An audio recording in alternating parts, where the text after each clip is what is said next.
Advertencia. El siguiente programa está dirigido a mayores de edad, de lo contrario, debe ser escuchado junto a un adulto responsable. El contenido puede ser bastante perturbador para ciertas personas. Se recomienda discreción. La caja de Pandora de los 40.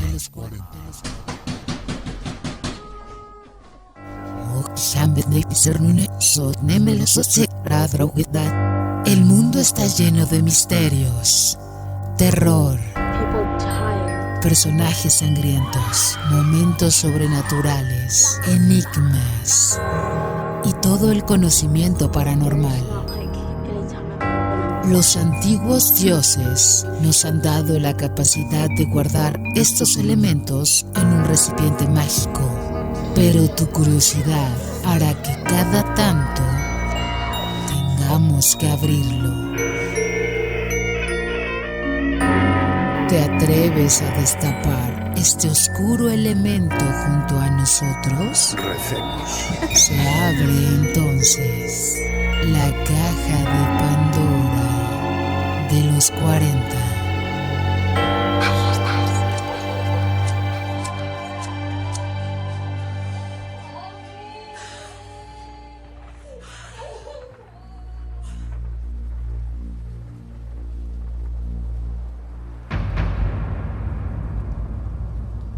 Amigos de la Caja de Pandora de los 40, como siempre, un programa más. Este programa le corresponde al 6 de julio. Señoras y señores. Llegan los dos hombres con las antorchas volando, con sus capas en medio de la penumbra y vienen a hablarles de cosas paranormales, porque son 2 horas espectaculares de su podcast amigo, su podcast hermano. Pero antes de presentarles, evidentemente, a el panelista principal, Toby, mi querido monje hermano, ¿qué pasó?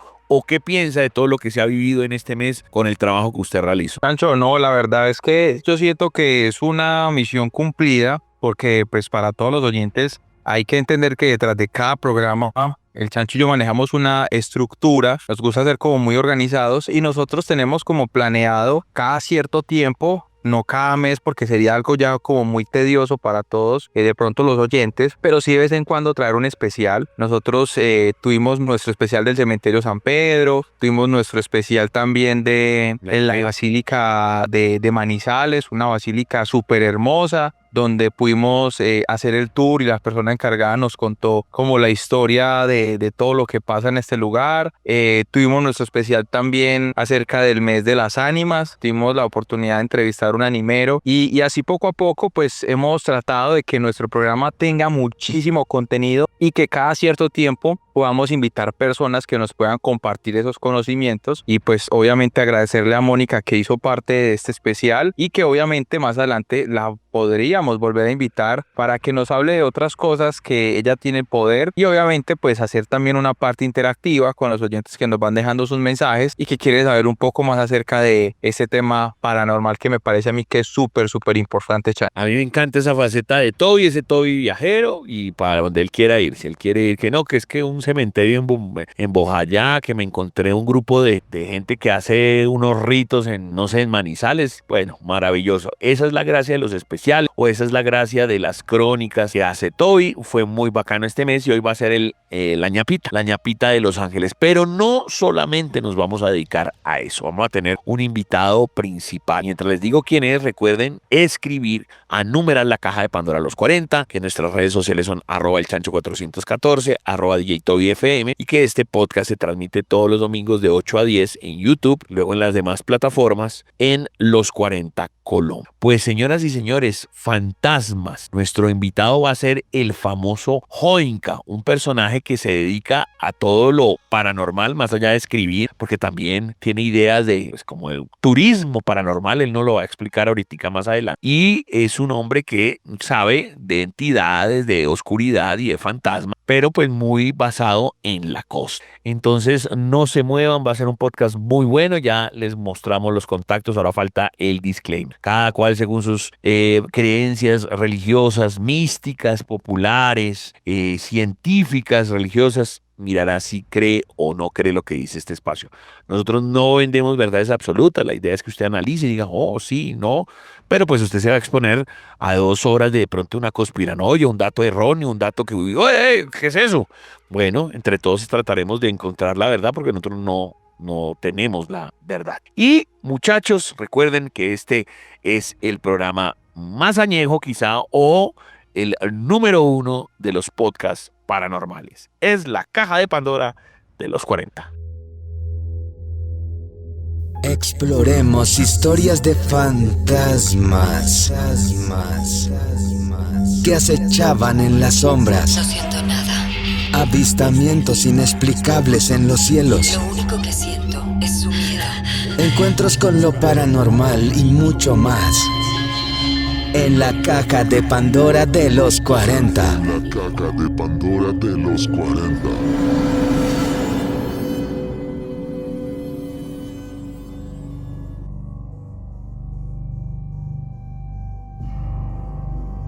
Continuamos en la caja de Pandora de los 40, conexión con Los Ángeles. Nos acompañó durante un mes Mónica y esta es la ñapita, el pedazo que nos faltaba durante un mes y un programa.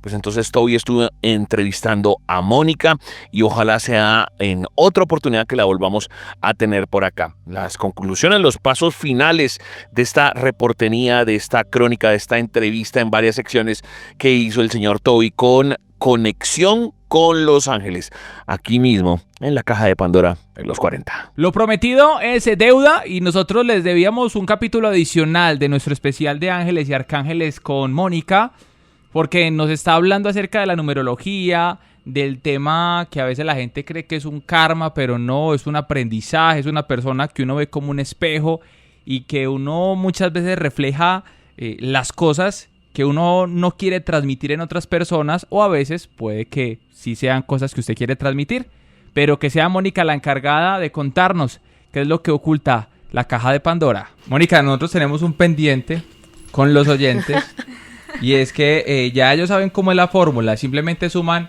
primero el día, si es un solo número lo deja ahí y lo suma con el del nacimiento del mes, ¿cierto?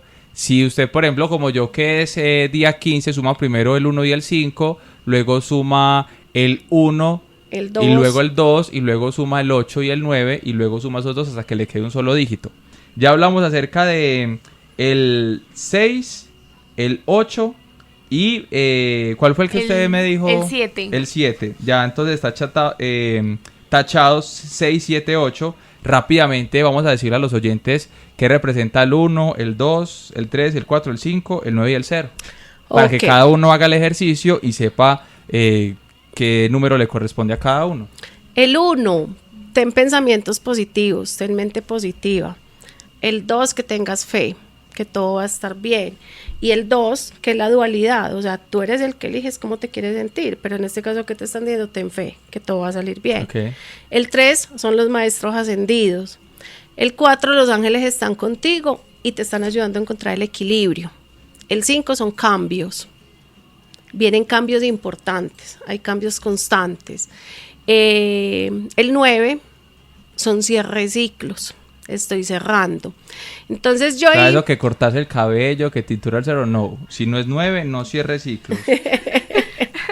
No, señor, o sea, que fui, me corté el cabello y con eso cerré el ciclo, eso no funciona. Tienes que ser el 9. Eso no funciona. Entonces, fíjense, por ejemplo, vimos el 6, que el 6 es de soltar. Sí. Y el 9 es de cerrar. Entonces, porque está invertido. Por lo general, lo que yo digo es, hagan de cuenta que es un paréntesis. El 6 abre este paréntesis y el 9 cierra el paréntesis. Coloquemos acá adentro qué es lo que yo quiero soltar y cerrar. Entonces, es que yo quiero cerrar esta relación. Bueno, si la quiere cerrar, suelta esta persona. Es que yo quiero cerrar este contrato laboral. Listo, entonces pase su carta de renuncia. Empiece a soltar y a cerrar, ¿cierto? Actuar. Exactamente, okay. O sea, tome acciones. Sí. Y el 0 es Dios. El 0 es el todo o es el nada. Con Dios lo tengo todo y sin Dios no tengo nada. Entonces el 0 representa a Dios. Ahora, los vamos a combinar. Entonces, estos números los estamos hablando desde la numerología angelical, ¿cierto? Estamos teniendo una respuesta sobre nuestra fecha de nacimiento. Pero si yo voy por la calle y veo constantemente un número, o yo miro la hora y por lo general siempre veo la misma hora, dígame un número cualquiera. Por ejemplo, el 3. El 3, bueno, es que los maestros ascendidos te están acompañando. Entonces, digamos, Toby tiene algo por resolver, Toby está preocupado si se cambia de casa o no se cambia. Entonces, pero estoy viendo Con el 3 temas, por ejemplo, laborales o ciclos que se repiten cada 3 años. Ok, entonces, ¿qué te están diciendo? Mira, el 3, si volteas el 3 es un espejo. ¿Qué número te das espejo? 8. Y ese es tu número, ¿cierto? El número de nacimiento. Entonces te están diciendo, no te preocupes, los maestros ascendidos están contigo. ¿Por qué? Porque tú tienes protección y tienes sabiduría. O sea, deja que todo vaya fluyendo. Pero hagámoslo más largo. 3 números diferentes. Por ejemplo, a mí me pasa mucho el 3. Porque el 3, como para entrar en contexto, porque llegó un ciclo de mi vida en que, por ejemplo, yo duré 3 años en un lugar, me quedé sin trabajo y a los 3 meses conseguí empleo. Luego que 3 años en ese lugar, cambié de empresa y tenía una relación y me duró 3 años. Es como que el 3 se me repitió durante Exactamente, mucho. el 3 está a tu lado. Sí. ¿Quiénes están a tu lado? Tus maestros ascendidos. Ok. O sea, no te preocupes, son ciclos de 3. Y está también representado por ¿quién? La Santísima Trinidad. Padre, Hijo y Espíritu Santo. Y tú sabes la Santísima Trinidad, y esto está en la película La Cabaña, que se representa el Espíritu, se representa el Hijo y se representa el Padre, ¿cierto? El Espíritu es pasado, que es de donde vengo, el Hijo es el presente y el Padre es hacia donde voy. Entonces, ¿qué te están diciendo? No te preocupes, son ciclos de 3, tú estás acompañado, no es malo que sean ciclos de 3. Ahora, ¿tú quieres que eso cambie? Venga, es que yo quiero estar regido por un número superior o por un número diferente. Tienes el 8. Sí. Entonces, tu número es el 8. Ese 8 te está diciendo, sí, es que tienes protección, sabiduría. Así cambies tu número, siempre vas a estar protegido y siempre vas a tener un equilibrio. Ok, Karen. Por ejemplo, yo siempre veo como el 1, 2, 3. Entonces, 1, 2, 3. 1, ten pensamientos positivos, ten fe que los maestros están contigo. Lo sumamos y nos da un 6. Y ese 6 te dice, suelta la angustia y la preocupación que tienes. Entonces, resulta que tengo una situación por resolver. Supongamos que tengo que firmar unos documentos y me preocupa la firma de esos documentos. Entonces yo voy por la calle y yo digo, ay Dios, bueno, ángeles, ¿qué tengo que hacer? O sea, es que esos documentos les está faltando tal cosa. Y entonces acabo de ver 2 carros con la misma placa, por decir cualquier cosa. El 347. Entonces yo digo, el 3, bueno, los maestros están conmigo, los ángeles están conmigo, con ese 4 me están ayudando a encontrar el equilibrio, porque el 4 representan las 4 paticas de una silla, de una mesa, de una cama, que es el equilibrio, ¿cierto? Y el 7 me está diciendo, no te preocupes, que vas por el camino correcto, o sea, no se estrese, que los documentos se van a poder firmar. Si lo sumo, entonces 3 y 4 nos da 7, y con un 7, 14, y sumo y me da un 5, me dice, vienen cambios y son cambios importantes.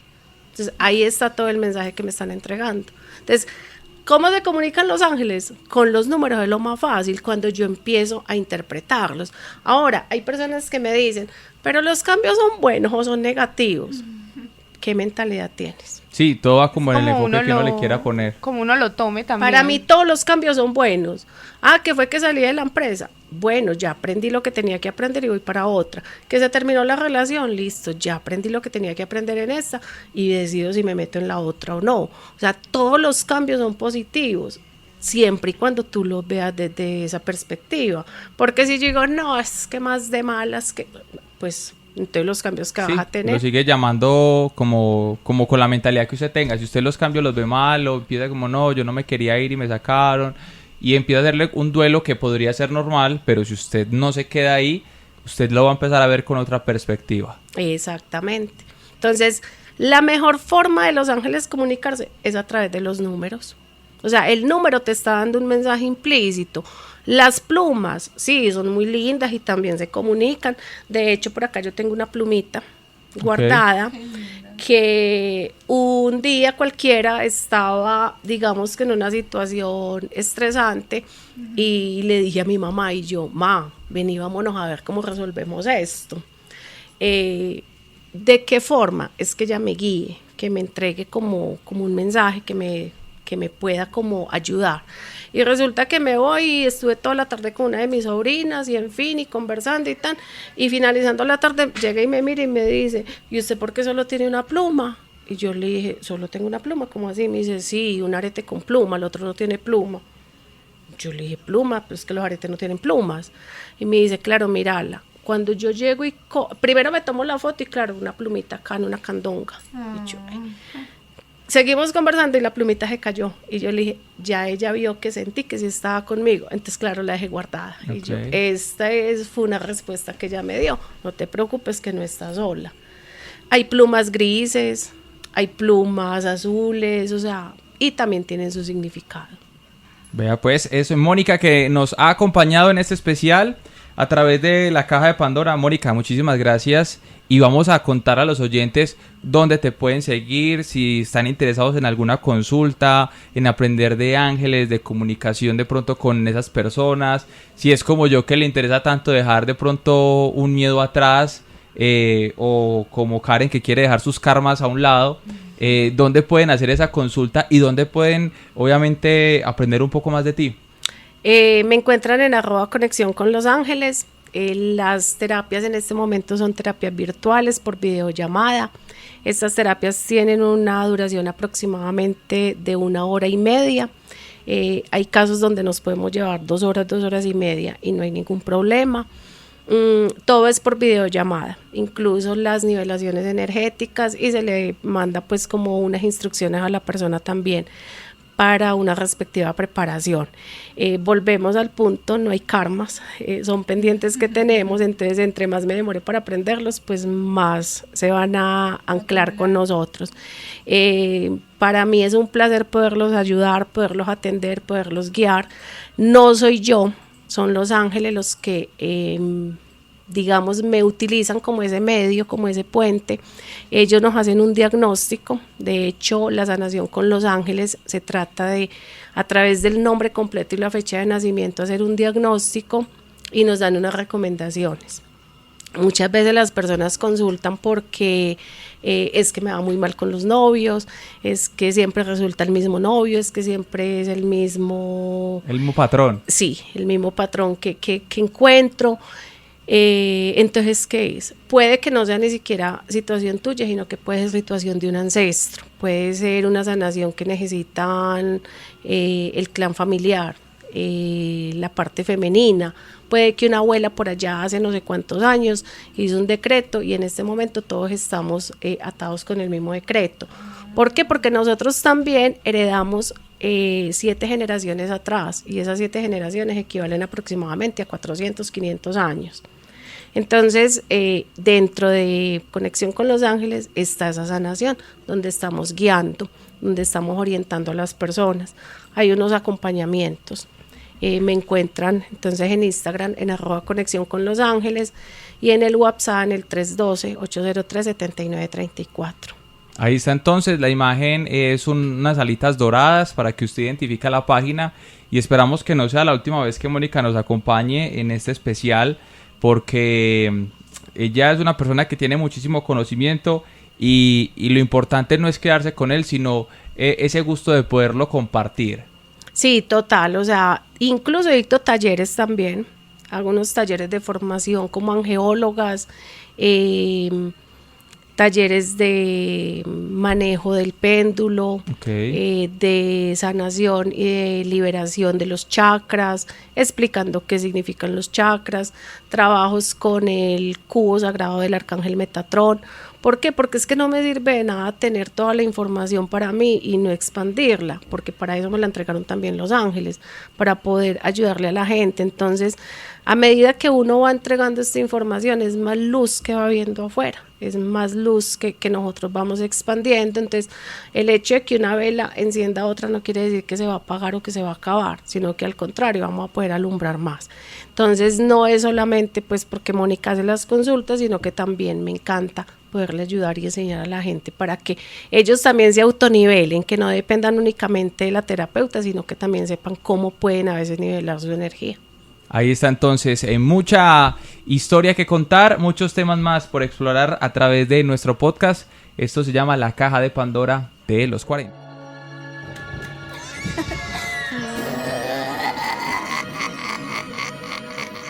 Los maestros de ceremonias de lo oculto y lo paranormal son el Chancho y Toby. En la Caja de Pandora de los 40.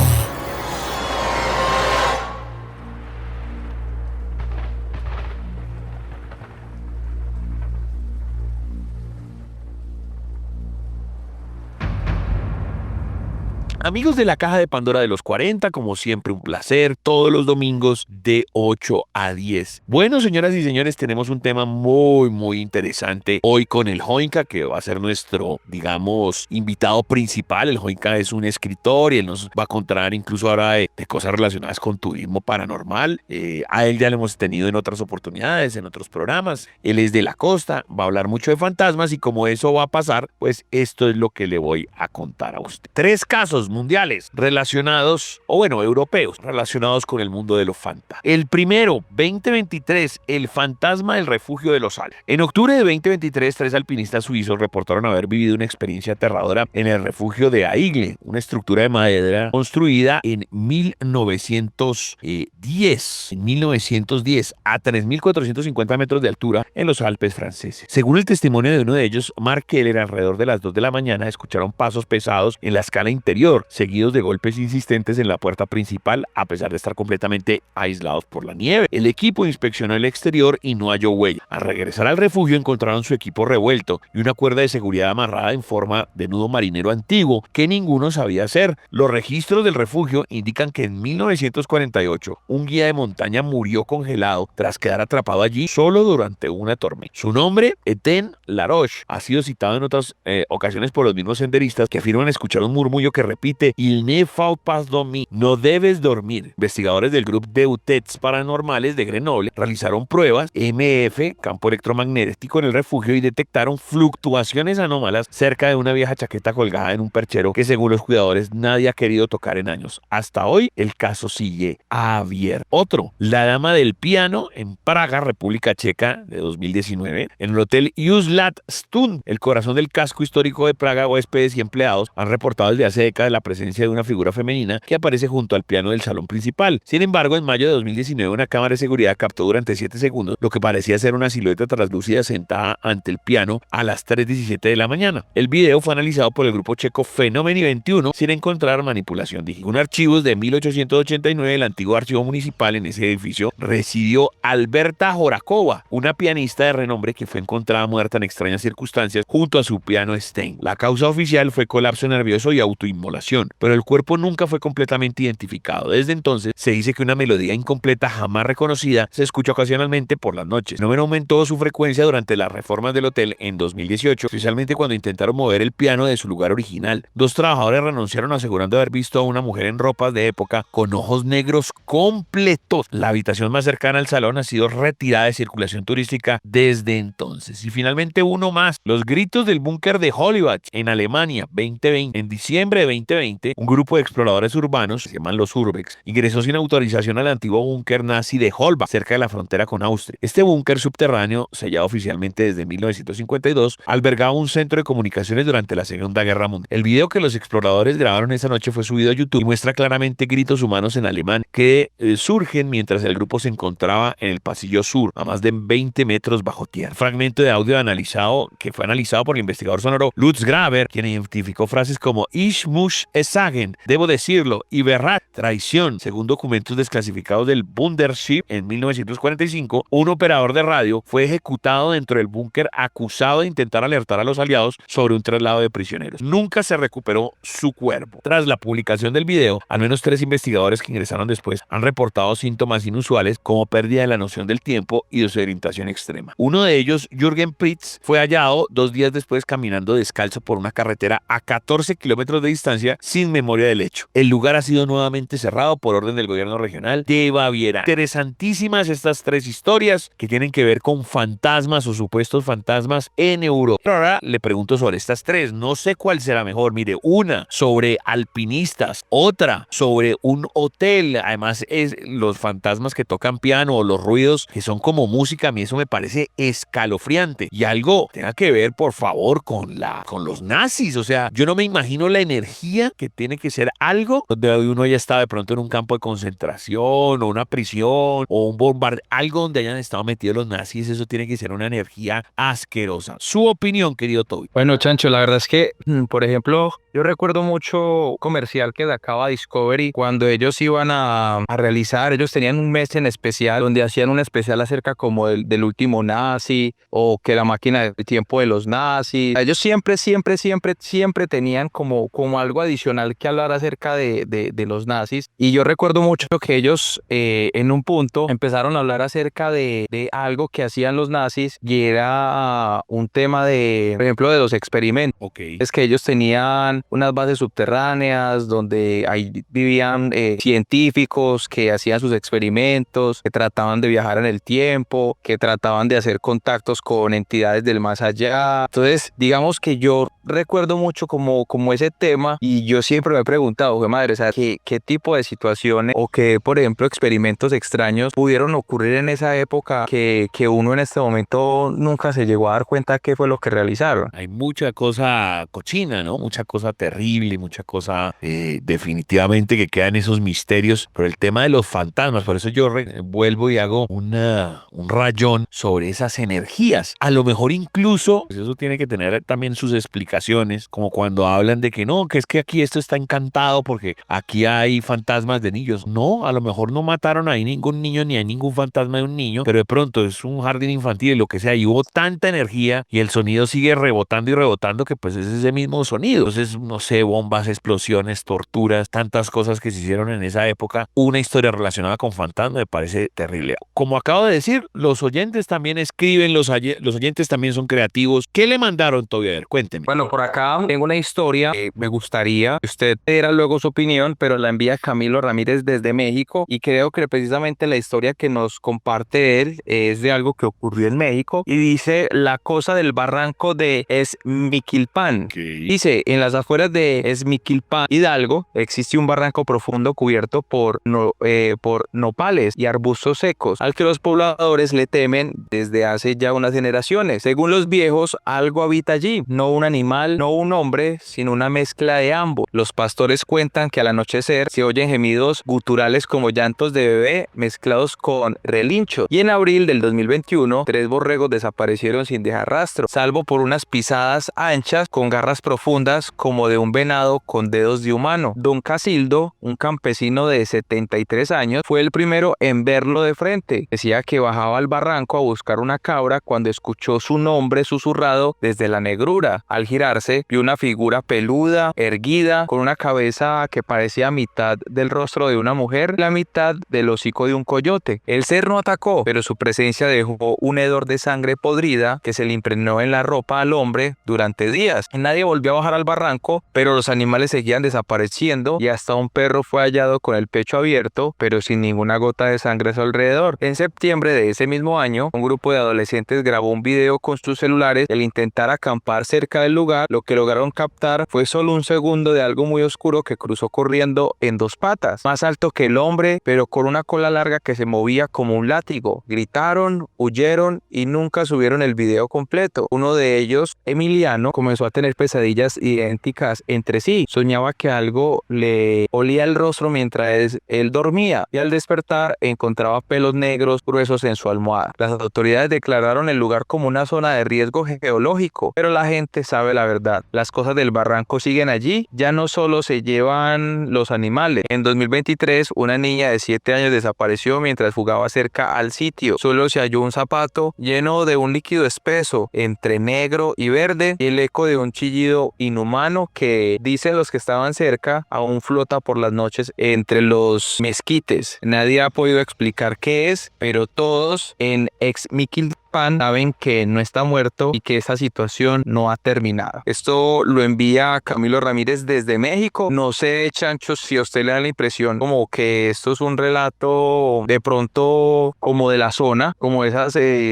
historias locales que pasan acá, como en Colombia, que La Llorona, que El Padre Sin Cabeza, algo así. Podría ser yo que puede ser un relato como más local. Sí, claro, obviamente, de pronto porque decimos México y está esta población, el barranco de Ixmiquilpan. Pero lo que me pareció interesante es que de algún modo, sin decir que es el chupacabras, o bueno, eso lo acabo yo de inferir, el hombre, el escritor Camilo Ramírez, que no nos interesa, Cami, si lo hiciste tú o lo copiaste, lo importante es participar y eso le decimos a todos los oyentes. Ahora, hay veces que los oyentes dicen, no, yo lo escribí, quiero que me califiquen a ver qué tan bueno soy o pónganle un título, listo. Pero la idea es participar. O esto me lo mandó un tío, un primo, lo copié, lo plagié, no sé. Pero participen, muchachos, que eso es la idea del programa. Lo que creo que él quiere es mostrarnos una entidad sin decirnos exactamente qué es. Porque si el man realmente arranca el relato diciendo el chupacabras de Ixmiquilpan, pues ya nos hacemos como una idea. Ya sabemos que va a ser un man, que va a atacar, que el ganado y todo. Y dentro de toda la historia, pues también hay sangre y animalitos y personas que sufren, pero puede ser otra cosa. O a lo mejor nosotros toda la vida hemos pensado que el chupacabras existe y no existe y se llama de otra forma, como nosotros los que le hemos puesto mal el nombre. O a lo mejor son fantasmas también. Fantasmas, pero que tienen interacción con los animales y con entidades humanas. Son agresivos y los atacan. Me gustó. Sangre, ahí sangre en la arena, literal. Pero usted, ¿cómo califica esta historia? Pues ya nos dice Toby que lo ve como un tema local, pero ¿le gustó o no le gustó? ¿Cómo la ve? Sí, no, la verdad me parece muy, muy llamativo y obviamente pues lo que siempre hemos hablado, nos gusta mucho conocer historias de otros países, de otras ciudades. Y nosotros incluso lo dijimos una vez en un programa, uno cree que uno podría decir como que no, es que el chupacabra solamente existe en Colombia o La Llorona, pero resulta que en México también existe como esa leyenda. Luego también uno puede pensar que solamente el chupacabras existe acá, pero resulta que dicen, no, ustedes no saben nada. Resulta que en tal país pudieron capturar y vieron una foto de uno. Entonces uno ya como que empieza a decir como que, güey madre, o sea, la noticia o la situación no es tan local como nosotros creemos, sino que en realidad sí existe el mismo mito en otros lugares. Sí, señor, qué bacano. Recuerden, numeral, la caja de Pandora los 40, la caja de Pandora los 40. Bueno, señoras y señores, continuemos con nuestros misterios, nuestros casos raros, nuestros casos paranormales. Y ahora, mi querido amigo, vamos a ir a una especie de caso relacionado con los viajeros en el tiempo. Me gustan mucho estos casos. Obviamente puede ser trucho. Hay una gran posibilidad de que sea trucho. Generalmente lo hemos hablado en este programa. Que es que la edición y todo, y que el tipo que vive solo y todo es una mentira. Aquí no es de algo actual, es de algo viejo de 1980, pero lo importante pues es el caso paranormal, contarlo. Se llama El hombre que cayó del tiempo, el enigma de Plovdiv. Esto supuestamente ocurrió en Bulgaria en 1980. Atención, en noviembre del 80 la policía de Plovdiv, Bulgaria, detuvo a un hombre desorientado que deambulaba cerca de la estación central con ropas inusuales, una especie de chaqueta térmica con cremallera metálica sellada, un reloj digital sin marca visible que no correspondía a ningún modelo comercial conocido. El individuo, que hablaba un búlgaro perfecto con algunos términos extraños y mezclados con palabras en inglés técnico, se identificó como Stoyan Beikov, pero su nombre no aparecía en ningún registro civil del país. Cuando se le intentó tomar huellas, el sistema falló, sus huellas no coincidían con ninguna base y además presentó una temperatura corporal constante de 34 grados centígrados sin signos de enfermedad. Durante el interrogatorio, Stoyan afirmó venir del año 2164 y que había sido enviado por error a esa zona del siglo XX tras una falla en una plataforma de salto temporal llamada el Arca 7. Narró eventos que nadie pudo entender en ese momento, como el colapso climático del 2031, la caída de las redes neuronales públicas en 2044, wow, y una epidemia masiva en Sudamérica por un hongo sintético descontrolado. Los agentes comenzaron a burlar. Stoyan predijo que el presidente Teodor Shipkov sufriría una crisis política en menos de 9 años, que Bulgaria se uniría a una organización llamada la Unión Europea, algo impensable en el contexto comunista de la época. Ambas predicciones se cumplieron detalle por detalle. Lo más inquietante surgió 20 años después, en 2001, cuando un coleccionista de tecnología tecnología adquirió en un mercado de antigüedades en Plovdiv un dispositivo metálico con caracteres desconocidos y una interfaz táctil rudimentaria. Al abrirlo, encontró una imagen borrosa de un hombre que coincidía con las viejas fotos policiales de Stoyan. Investigadores de la Universidad de Sofía han analizado el aparato desde 2017 sin lograr determinar su origen. En una de sus memorias internas figura una fecha de activación, el 13 de julio de 2163, junto con coordenadas de un punto geográfico en el Mar Muerto. El expediente de Stoyan Beikov desapareció misteriosamente en 1981 y las autoridades lo atribuyeron a una falla de archivo, pero empleados retirados del Ministerio y el Interior aseguran que hombres altos vestidos con gabardinas grises, qué raro, ya que simplemente cambiaron el negro por el, retiraron los papeles sin firmar. Hasta hoy, su existencia es considerada una leyenda urbana, salvo por las grabaciones desclasificadas en 2019, donde una voz dice en tono pausado y nítido: si escuchan esto en el siglo XXI, recuerden, no dejen que Viena caiga en 2058. Esa fecha aún no ha llegado, pero algunos creen que cuando llegue será demasiado tarde. Es interesante en el tema que nos lleva adelante y atrás. Se parte desde 1980 como la fecha en la que está este viajero, pero como igual ya estamos en 2025, el tipo le pega al perro, evidentemente, a los temas políticos de su región y a lo de la Unión Europea. Claro, ahí habla, por ejemplo, de un tema en Sudamérica que no ha pasado, pero quién sabe cuántas cosas más dijo el señor, porque aquí dicen claramente que el expediente desapareció en el 81. Lo que se encontró después fue lo que este señor dice que encontró en un anticuario, muy como cuando si encontraron la patineta de Marty McFly o la Biblia esa donde estaban los scores, el almanaque deportivo con el que se hace millonario el señor Biff. Entonces, querido Toby, opinión de esta historia. Bueno, Chancho, yo creo que eso se me parece mucho al podcast. No sé si usted de pronto lo ha llegado a escuchar, el del caso 41. El caso 41, cuéntemelo por favor. El caso 41 es de un man que supuestamente también viaja en el tiempo, que porque va a detener un virus que va a ocurrir en la humanidad y que va a matar a todo mundo, pero que él tiene que encontrar a la esposa. Entonces empiezan como a dar unos saltos en el tiempo, de adelante para atrás, de atrás para adelante, y resulta que al final llegan a un punto donde se dan cuenta que ellos mismos fueron más o menos los que estaban creando el virus, y digamos que es una trama que me parece a mí que es muy, muy, muy interesante, pero no sé si usted conoce el podcast. No, ese sí no lo conocía, pero me parece muy chévere lo que usted me está contando. Y sí se parece a esto, ¿no? Pues desarrollando el caso, obviamente tiene que andar para adelante, para atrás, para demostrar que el señor sí estaba diciendo la verdad. ¿Qué más iba a decir usted sobre este caso, sobre este podcast? No, que el podcast la verdad es muy, muy interesante porque él viaja, pues lo mandan como al pasado y el man termina en un hospital psiquiátrico donde la persona que lo termina atendiendo a él es la misma esposa. Oh, ok. Pero obviamente pues él no le dice a ella como que pues vos sos la esposa mía, vos y yo tenemos una hija, tal cosa. No, simplemente él tiene como que tratar de seguir como el juego, y luego cuando él empieza como a hablar tanto con ella que o sea, como que le empieza a entregar como tantas pruebas, ella siendo la psicóloga termina también dudando de si es verdad o no lo que está pasando con el paciente. Brutal. ¿Esto es en dónde? ¿En Spotify? Sí, en Spotify. Caso 41. Ok, interesante. Y bueno, y ustedes también comenten qué le pasó o qué opinan de este señor de Bulgaria. Me pareció supremamente interesante, muy bacano, sobre todo el tema de lo que encuentran después, ese aparato electrónico, lo que sea, y lo que el tipo le reveló sobre la Unión Europea. Bueno, pues muchachos, recuerden, hoy va a venir el Joinka, que es un escritor, un hombre dedicado al turismo paranormal, bueno, a muchas cosas. Nos va a hablar sobre fantasmas. ¿Dónde? Aquí, en la caja de Pandora de los 40.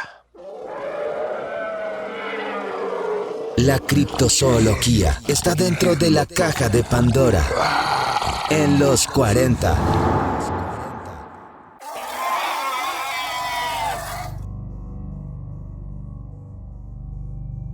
Empiezo a saludar gente, al señor Ackerman, al señor Spitia, a la zarigüeya geológica, al señor Cardoso, también Alejandro Vargas, Judy, Yadira, Michael, también está por ahí Jennifer, ya saludé a Judy, también tengo a Martín, José, gente que escribe tanto a los personales como también a la caja de Pandora como tal, el numeral, la caja de Pandora los 40, yo doy mucho RT.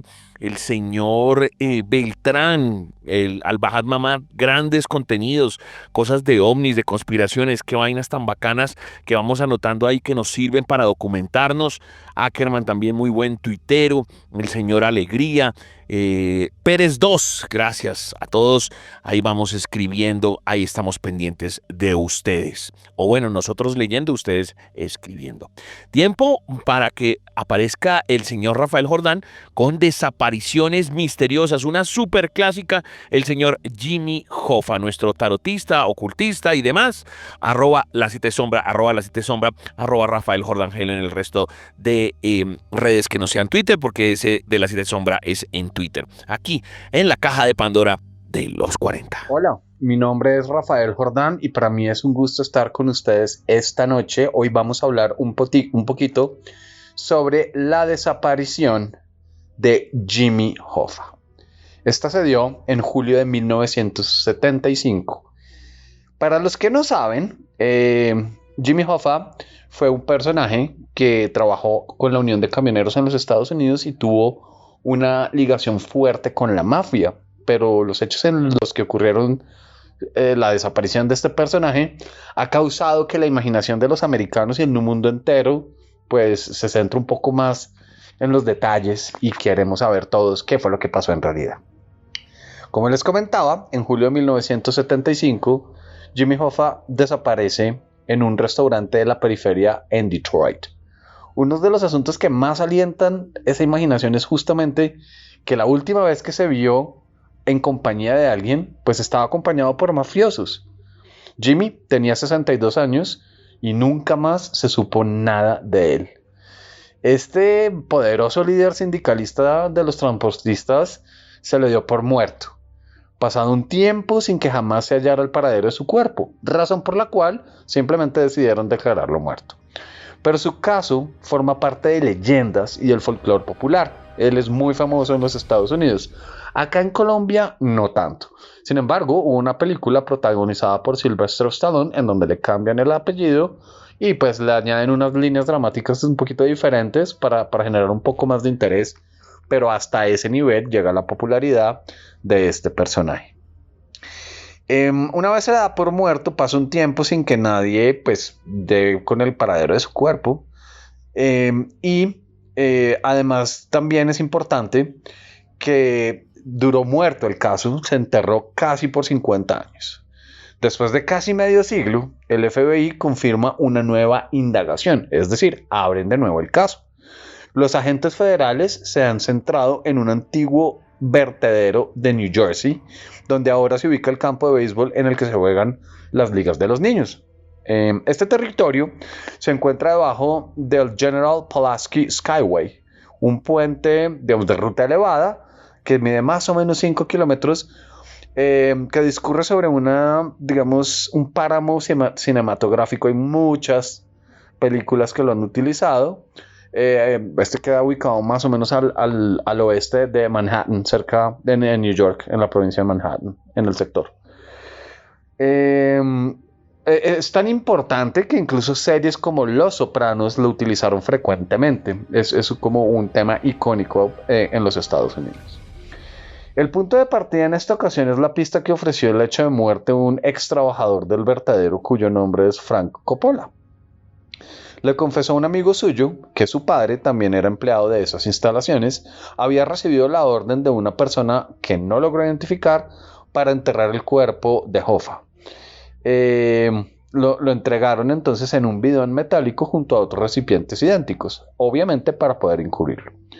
Durante las últimas semanas, y mientras el tráfico circulaba normalmente por las alturas del puente, se producían nuevas excavaciones, autorizaciones por juzgado, y después de todas estas y décadas, de darle, pues esta hipótesis simplemente se descartó.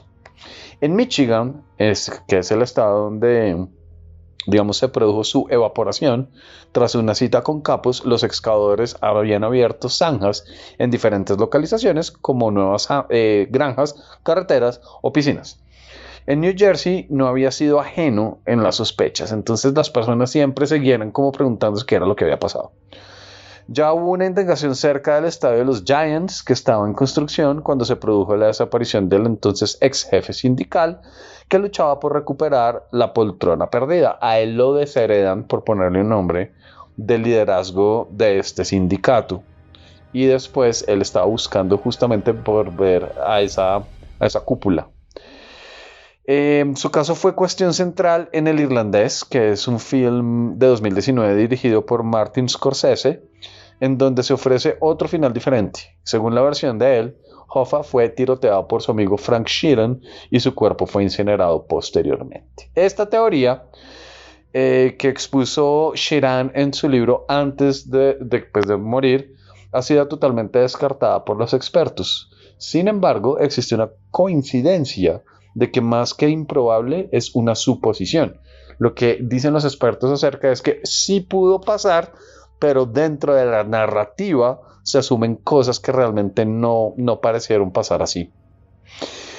Vemos entonces también que no solamente la narrativa audiovisual nos ha contado pues como muchas tendencias sobre la desaparición de Hoffa, sino que también muchos artículos, incluyendo al New York Times y los diarios locales de New Jersey, hablan sobre teorías de qué es lo que pudo haber pasado.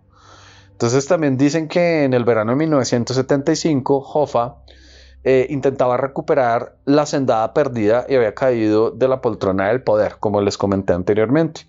Ese líder indestructible y con enorme influencia había perdido esa ambición. Había acabado en la cárcel y condenado en 1967 a 13 años por manipulación del jurado e intento de soborno y de fraude. En 1971, se desmintió esto, dado que el presidente del sindicato cambió de nombre cuando Nixon fue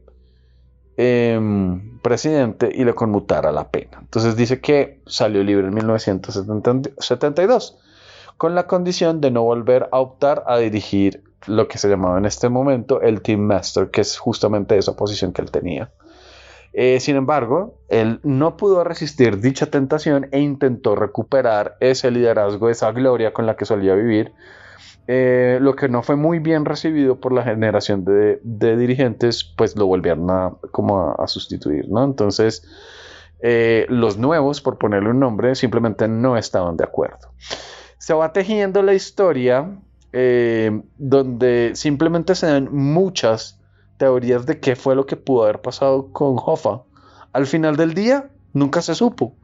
Hoy, después de más de medio siglo, nadie tiene conocimiento real de qué fue lo que pasó con Jimmy Hoffa. Espero les haya gustado mi intervención. Recuerden seguirme en redes sociales, en Instagram como @RafaJordanGelo con H y en Twitter como @LA el número 7 sombra, @la 7 sombra. Mary, te invitamos a entrar en nuestro círculo. Si eres tú, apaga las velas. La tabla Ouija está dentro de la caja de Pandora. Sí. En los 40.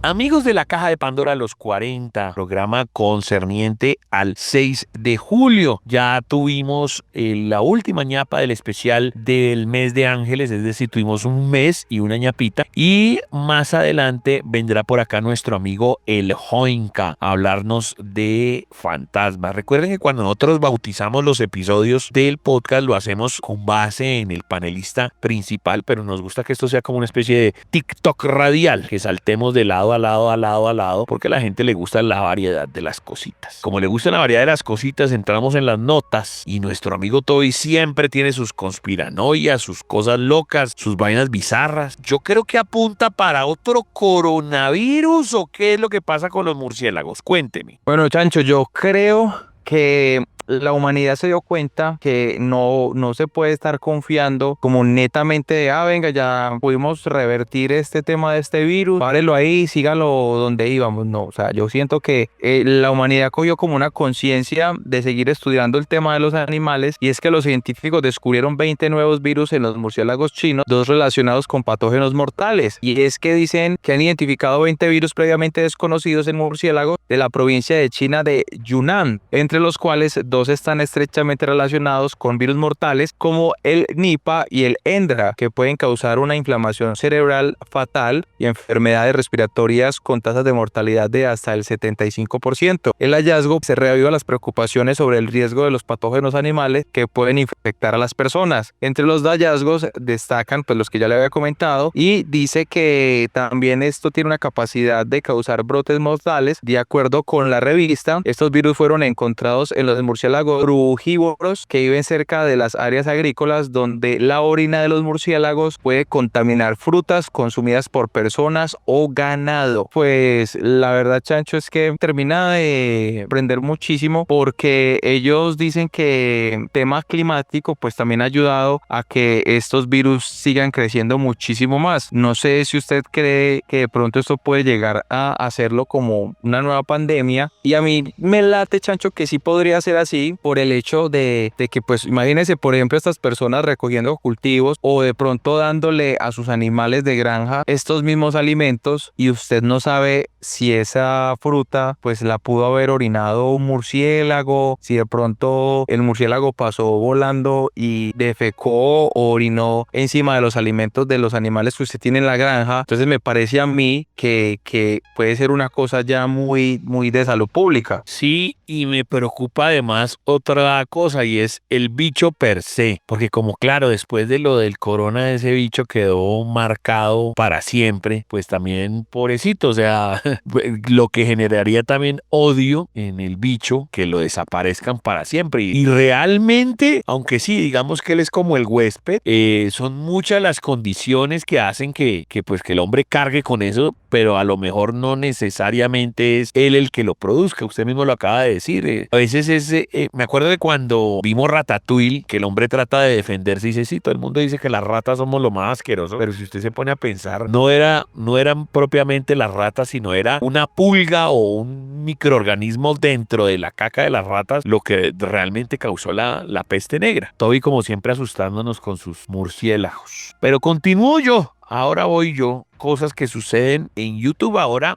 son estos exploradores urbanos, estos canales de internet, los que generan precisamente las noticias de terror o relacionadas con fantasmas, con ovnis. Hay unas que efectivamente uno se pone a mirar y dice, estos son muñecos, estos son luces, pero a veces no. Esto sucedió en América Latina, Concepción, Chile, y esto es lo que pasó. Un equipo del sitio especializado Alto Misterio ingresó al antiguo Policlínico Regional del Litoral, un hospital abandonado desde 1987, y tras una serie de muertes inexplicables atribuidas oficialmente a una infección nosocomial, pues eso se cerró. Sin embargo, la versión local siempre fue distinta. Trabajadores hablaban de gritos en pasillos vacíos, apariciones de pacientes fallecidos y extraños cortes de energía justo antes de los decesos. Desde su cierre, el edificio ha sido evitado por lugareños y bautizado como el Sanatorio Maldito. La investigación del equipo chileno ocurrió hace algunas semanas. Según antiguos registros, solían suceder los códigos rojos más inexplicables del hospital. Equipados con cámaras térmicas, grabadoras de audio de alta frecuencia y sensores de movimiento, los investigadores comenzaron a registrar actividad anómala en los primeros 30 minutos. Entre los eventos más inquietantes se encuentra una psicofonía captada en la sala de cirugía mayor, donde una voz femenina con tono desesperado susurra claramente: no me dejen aquí otra vez. El archivo de sonido fue verificado por 2 técnicos de audio independientes independientes y no presenta manipulación ni interferencias técnicas conocidas. Lo más impactante, sin embargo, ocurrió en el pabellón psiquiátrico. Allí, una de las cámaras térmicas captó la figura de lo que parece ser una enfermera de cuerpo completo flotando unos centímetros sobre el suelo, vestida en un uniforme blanco antiguo sin rostro visible, pero con manos delgadas que se alzaban hacia la cámara. Cuando el equipo se acercó, la figura se desvaneció repentinamente, generando un pico de frío de 9 grados centígrados en plena noche templada. Según los investigadores, este tipo de descenso térmico repentino solo se ha registrado antes en sitios catalogados como epicentros de energía residual, como el Hospital San Pablo en Perú o la Casa Matucita en Lima.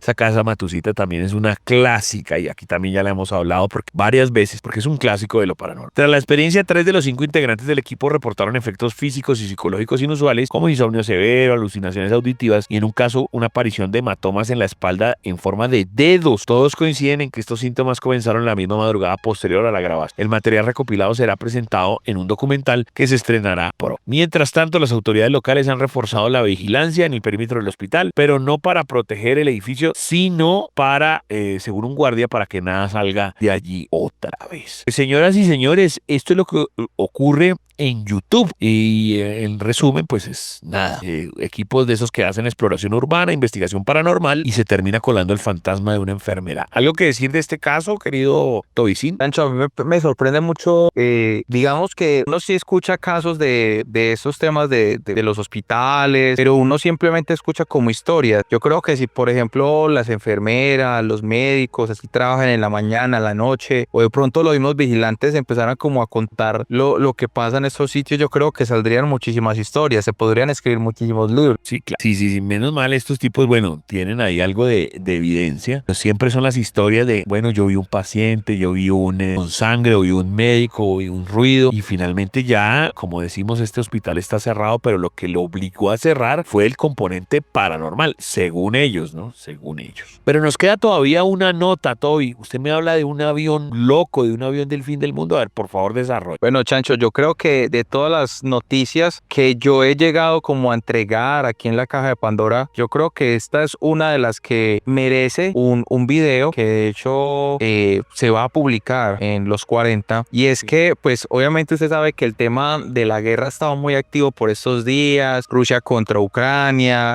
Israel, Irán, Estados Unidos, China, que también está como muy activo. Yo le pregunto a ¿usted se imagina en algún momento si empezaron a llegar a bombardear con bombas atómicas, que empiecen a lanzar misiles todas las naciones contra todas las naciones? ¿Usted qué cree que cómo se podría desarrollar la situación y de pronto quiénes cree usted que serían los únicos que se podrían como medio salvar de la situación? Lo que pasa es que eso es muy berraco porque estamos hablando de bombas atómicas, bombas nucleares y queda poco tiempo para reaccionar. Siempre se habla incluso hasta de un marco, de una especie como como la guía en la que tú te salvas y ese único cuadro es Suramérica, supuestamente, ¿no? De resto todo queda totalmente vuelto nada. Pero igual cuando queda vuelto nada, pues eso sigue habiendo invierno nuclear. O sea, es que eso no es que se queda un día, sino esa vaina se empieza a esparcir. Entonces, algunos mueren por el impacto, pero después eso, tsunamis y terremotos y demás, hasta que definitivamente toda la humanidad o todo ¿cómo es que se llama? El mundo queda como en negro. Entonces, realmente cuánto impactará hasta abajo y realmente cuánto queda pues la atmósfera, porque ahí tocaría exacto burbujas especiales o para viajar al espacio o estar bien metido dentro de la tierra, porque igual también se van a morir las cosas, el agua, y se va a morir las plantas y todo. Entonces, ¿cuánto durará un humano sobreviviendo, qué sé yo, de latas de atún que dando vuelta en el cielo? ¿Qué plantea usted, todo? Y por ejemplo, sabe, yo escuché una persona que pues como todo este tema de conspiraciones y la persona decía una frase que yo decía, jue madre, o sea, esta persona tiene toda la fucking razón del mundo, y él decía, la gente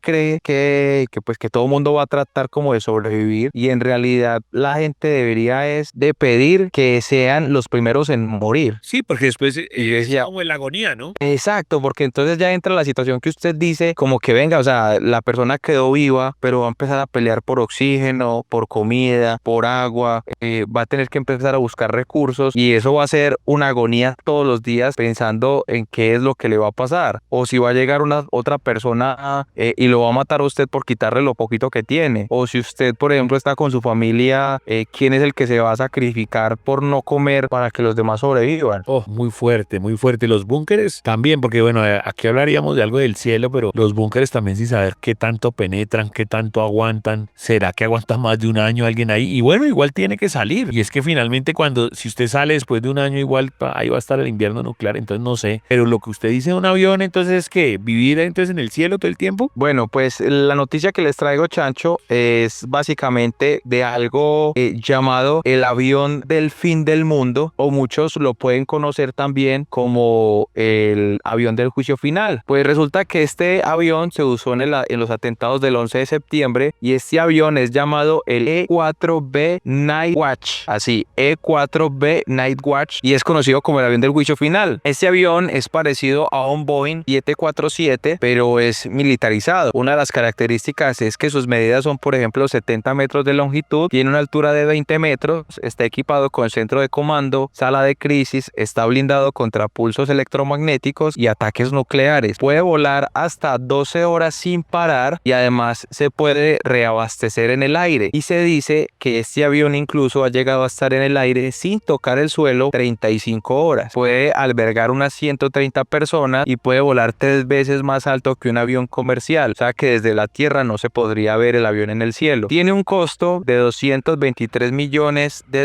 y cada hora de vuelo tiene un valor de $170,000. Pero si llegaría al fin del mundo, ¿quiénes son las únicas personas que se pueden subir a este avión? Pues el principal en este momento es el presidente de los Estados Unidos, luego seguiría el secretario de Defensa o el Estado Mayor de Conjunto. Y la intención de poner a estas personas en el aire es que mientras que hay un bombardeo o se están lanzando misiles unos a los otros, es que ellos desde este avión pueden tener el control del país mientras que todo se va yendo al carajo. Y hace poco, pues digamos que quise traer esta noticia como a colación porque hace unos días este avión aterrizó en Washington y me parece muy curioso porque mientras que el mundo está como en este colapso, este conflicto, como yo le decía desde el principio, entre Israel y Palestina, Rusia atacando Ucrania y que todo el mundo se está amenazando con bombas nucleares, pues a mí personalmente me parece muy curioso que precisamente sea en este momento donde el avión aparece nuevamente en los Estados Unidos. Se dice que hay unos más o menos 20 aviones y que todo el tiempo hay un avión volando en el cielo para saber, digamos, si en algún momento alguien lo necesita, que el avión se pueda inmediatamente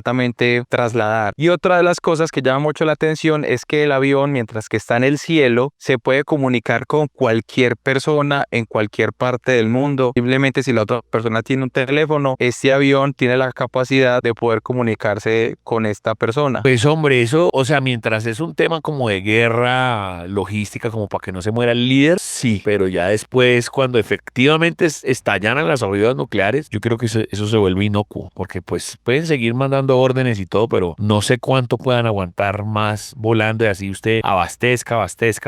Mientras, o sea, en este momento, por ejemplo, no van a tener donde aterrizar. Sí, exacto, y la atmósfera se vuelve negra, bueno, en fin. Pero en este momento, o sea, como en la logística de la guerra, que todavía no ha estallado nada, pues ahí sí tiene como sentido. Pero ya después, pues, es lo que yo opino. Y sin embargo, pues usted tiene razón en eso. Siempre la gente, los poderosos los mandan ahí, pues porque pues cae alguno de esos líderes y después ¿quién manda? Eso tiene todo el sentido. ¿Usted cómo define quiénes son las personas que lo van a acompañar a usted en el avión si usted fuera el presidente? Vamos, se supone que tiene que ser un círculo personal, porque es que uno nunca elige al azar, ay, vamos a escoger este carpintero, ¿sí me entiende? Uno dice, pues bueno, la gente que me ayude a salir de este entuerto, tiene que ser el círculo pretoriano del presidente. O usted dice, tengo que escoger no sé, a un familiar, a un deportista, a un médico, algo así. Pero usted, ¿cuáles escogería? Si usted dijera, bueno, usted es el secretario. Y de hecho yo le pongo el ejercicio porque nosotros una vez hicimos uno en la universidad y nos decían, por ejemplo, lo mismo. Venga, si la tierra se acaba y usted le dice, bueno, usted va a meter un padre, un médico, va a meter un político, va a meter un sacerdote, ¿usted a quién metería? Entonces todo el mundo empezaba como con esa pelea de como, venga, pues, o sea, ¿usted para qué va a poner mantener a un padre si se supone que ya la religión no le va a servir a nadie? ¿Usted para qué va a meter a un político si usted es el mismo número de personas? ¿Usted para qué va a escoger un líder y se supone que todos van a estar por igual? Usted tendría que escoger un personal de la salud que sabe que si usted se enferma le va a ayudar a la comunidad. Sí, generalmente, entonces igual eso es como por ministerios, por eso le pregunté que si tenía que ser necesariamente como una persona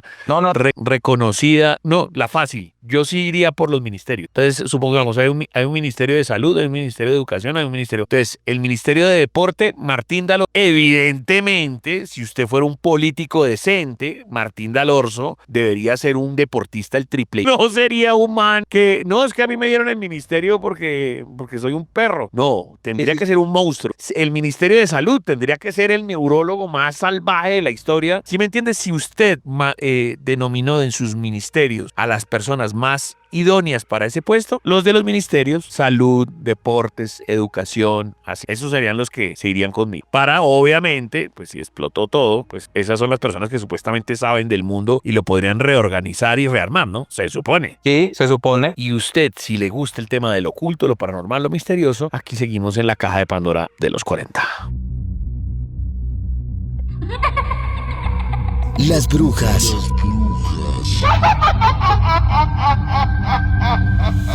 Están dentro de la caja de Pandora en los 40. Están dentro de la caja de Pandora en los 40.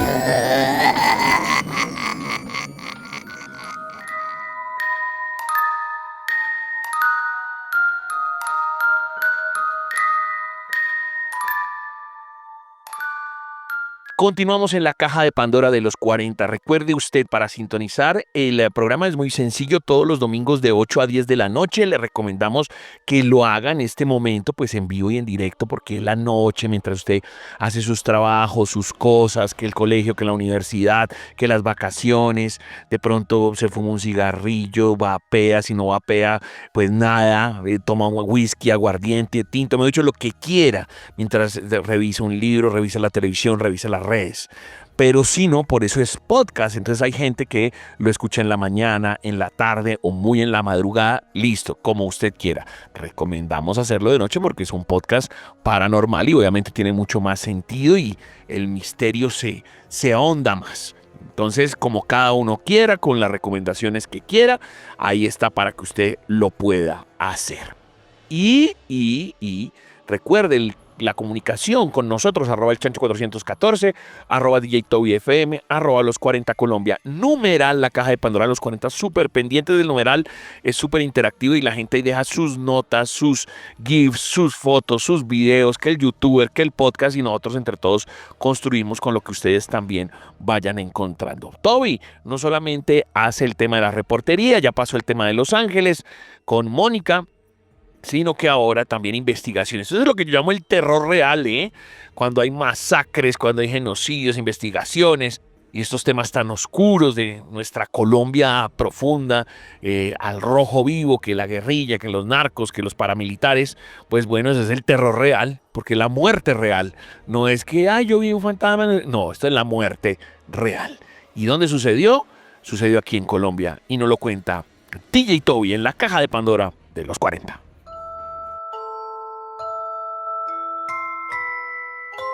Un capítulo más para disfrutar de historias que ustedes nos comparten.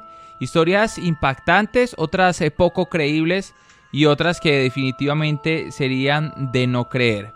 Ustedes ya habían escuchado acerca de con qué se alimentaban los presos en la cárcel La Modelo en Bogotá. Pues acá les tenemos la historia, y es que un hombre llamado William expone la macabra realidad de La Modelo durante la audiencia de la JEP. En un testimonio escalofriante durante la reciente audiencia de Jurisdicción Especial de La Paz, William, exdirector de la infame cárcel La Modelo de Bogotá, reveló detalles impactantes sobre el control paramilitar en el recinto y las prácticas horripilantes, incluyendo el uso de carne humana en embutidos. William, al hablar ante la JEP, proporcionó una ventana de un periodo oscuro de la historia carcelaria en Colombia, marcando un hito en la investigación sobre los abusos cometidos en las cárceles del país. Según William, los paramilitares no solo controlaban varios aspectos de la vida dentro de La Modelo, sino también gestionaban una microempresa dedicada a la producción de embutidos, salchichones, carnes de hamburguesa y supuestamente elaborados con carne humana. Este testimonio revela el nivel de barbaridad y el tema de la deshumanización raramente documentado en el sistema penitenciario. Dijo lo siguiente: había una microempresa que promovía a los paramilitares y era de embutidos, y decían que la fabricaban con carne humana, afirmó este hombre en una audiencia. Es crucial subrayar que estos eventos ocurrieron durante la presidencia de Andrés Pastrana entre 1998 y el 2002 y Álvaro Uribe Vélez en el 2002 y 2010, periodos marcados por intensos conflictos armados y violencia paramilitar en Colombia. La implicación de tales atrocidades se llevaron a cabo bajo vigilancia de altos funcionarios del gobierno, que plantea la verdad algunas preguntas serias sobre la supervisión y el control de las instituciones penitenciarias durante estos años. La revelación de William no solo arroja una luz sobre las prácticas inhumanas de la cárcel a modelo, sino también expone una compleja interacción entre el sistema penitenciario y los grupos paramilitares de Colombia. La verdad es que incluso este hombre en la audiencia decía que ellos ni siquiera sabían cuántas personas tenían reclusas, porque nunca tenían un número, no tenían el reconocimiento por nombre ni cédula. Ahora les pregunto a ustedes, oyentes de la Caja de Pandora, ¿qué creen ustedes que más pudo pasar en esta cárcel aparte de las desapariciones, las muertes? Los leo en los comentarios y recuerden, somos la Caja de Pandora de los 40. Las posesiones. Las posesiones.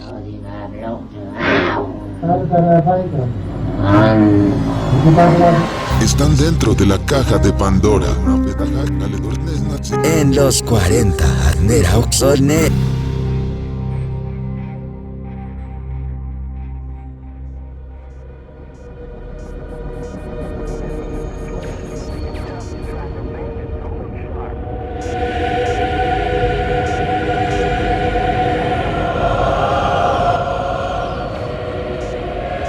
Amigos de la Caja de Pandora de los 40, como siempre un placer traer los mejores invitados en el mundo del oculto, lo paranormal, lo bizarro, lo misterioso.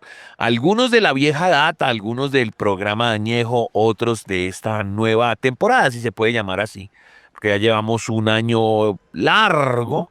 De hecho, ya incluyendo los audiovisuales, ya pasamos los 100 capítulos, pero antes de que nosotros fuéramos la Caja de Pandora, pues teníamos muchos amigos de lo paranormal, de esas épocas también de pandemia y demás. Nos topamos con el gran Joinka, que en la cédula pues no se llama así, es el gran Moni Insignares, el señor Johnny Insignares.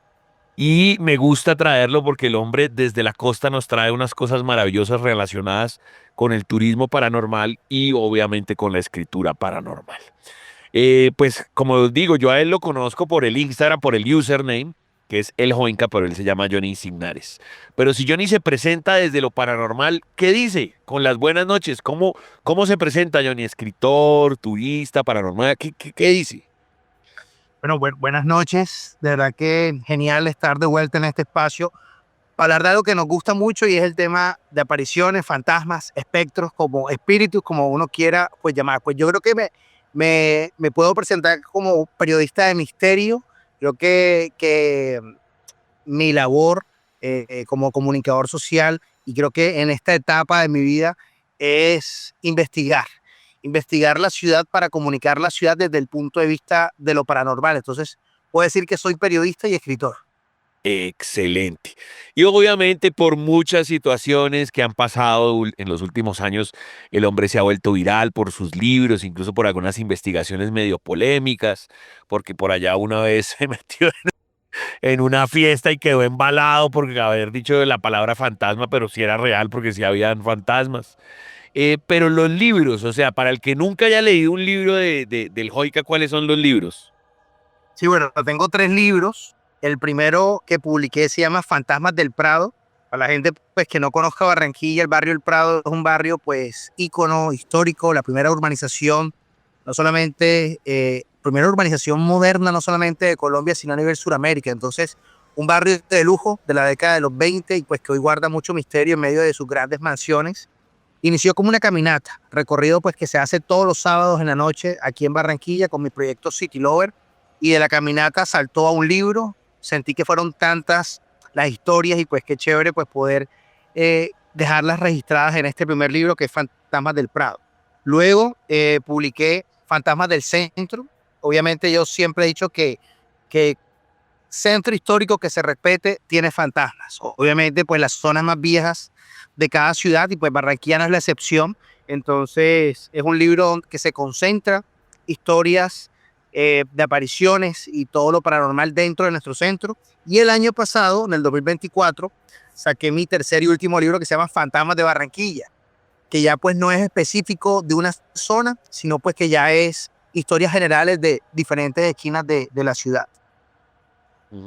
Ok, obviamente como él acaba de tocar ese proyecto de City Lover, pues ahí también podemos hablar se conecta, ¿no? El turismo paranormal, porque finalmente, y eso también tiene que ver con lo de la pandemia, cuando el hombre dijo, bueno, pues yo qué me pongo a hacer, venga y caminemos, pues así fue un poco la génesis de estos libros o de estos proyectos paranormales, el turismo paranormal. ¿Cómo explicar eso? Y volvamos a contar la historia porque hay gente que no la conoce, Johnny.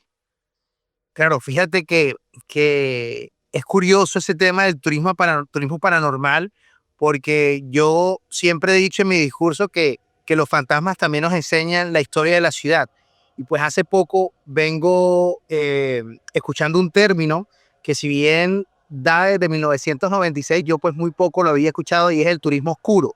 Y que realmente uno muchas veces viaja y está haciendo turismo oscuro y no lo sabe. O sea, sencillamente ese turismo oscuro, ese otro turismo, es ir a un cementerio, es ir a un lugar de una desgracia históricamente, o que realmente nos recuerdan tragedias en la historia. Entonces, creo que es algo particular, algo interesante, y pues a lo que hoy City Lover se dedica, que puede ser ese turismo paranormal, o turismo de misterio, o turismo oscuro, que es sencillamente, como digo yo, mostrar el lado B de una ciudad. Y como Barranquilla, creo que como buena ciudad del Caribe colombiano, es una ciudad que es sinónimo de carnaval, de alegría, de sol, de fiesta, y pues verla desde este punto de vista, verla desde un punto diferente. Muy interesante, y pues que bueno, ya son 4 años caminando barrios de noche, buscando fantasmas, y pues escuchando miles de historias que hay en cada esquina de estos barrios. Y es ahí donde yo meto pues como lo curioso, porque pues como parte de esto es de la pandemia, entonces es un punto en el que el hombre dice, bueno, ¿yo qué hago acá?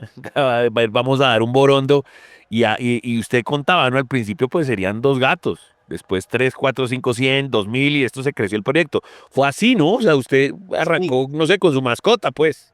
Realmente City Lover comienza no con fantasmas, sino con historia del barrio. Me acuerdo que ese primer grupo fueron 8 personas, la semana siguiente eran 12, eso fue en el 2021, enero. Llega octubre, digo, ahí pues bacano, pues por temática de octubre, hablar de fantasmas, y ahí es cuando nace un 6 de octubre del 2021, Fantasmas del Prado.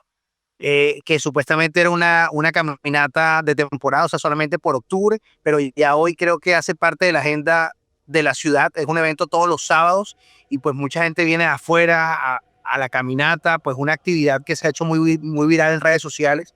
Un plan muy bacano, pues para conocer el barrio desde sus fantasmas. Ok.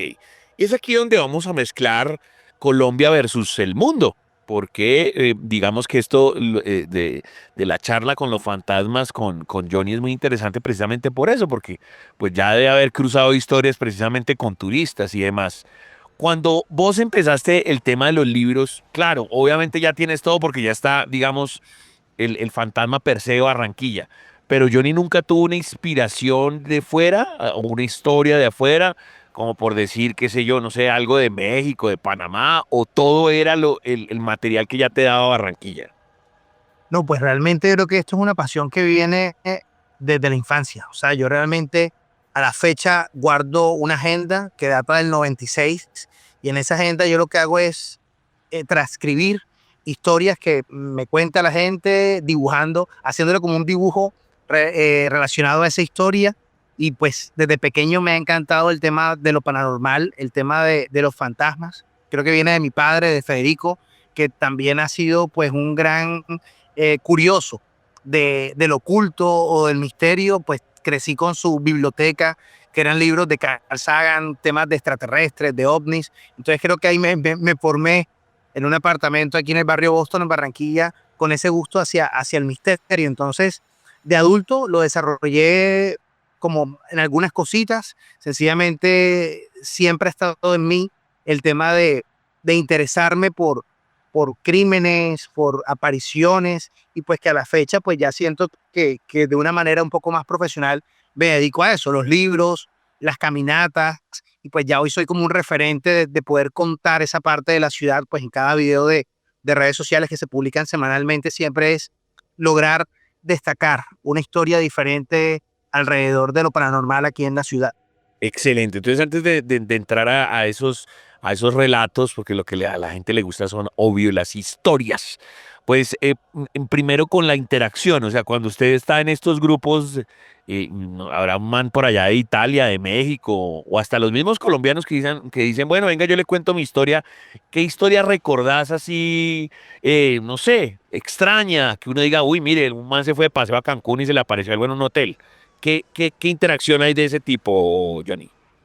Pues a mí me parece curioso que pareciera que la actividad paranormal se conecta, porque creo que uno crece con el tema de La Llorona. Por ejemplo, en mi barrio de infancia, en la esquina había un parque con una virgen, mucha gente escuchaba La Llorona, y cuando viene gente de afuera a las caminatas también relata el tema de La Llorona, y creo que hoy el tema de La Llorona pareciera que es un tema mexicano. Hasta hay videos de cuál es la tumba de La Llorona, pero pareciera que fuera ese espectro casi latinoamericano o universal que se conecta con todo el mundo. En lo personal, a mí me llama mucho la atención, y desde pequeño creo que pues por ese cortometraje animado de Walt Disney, el jinete sin cabeza, de Sleepy Hollow.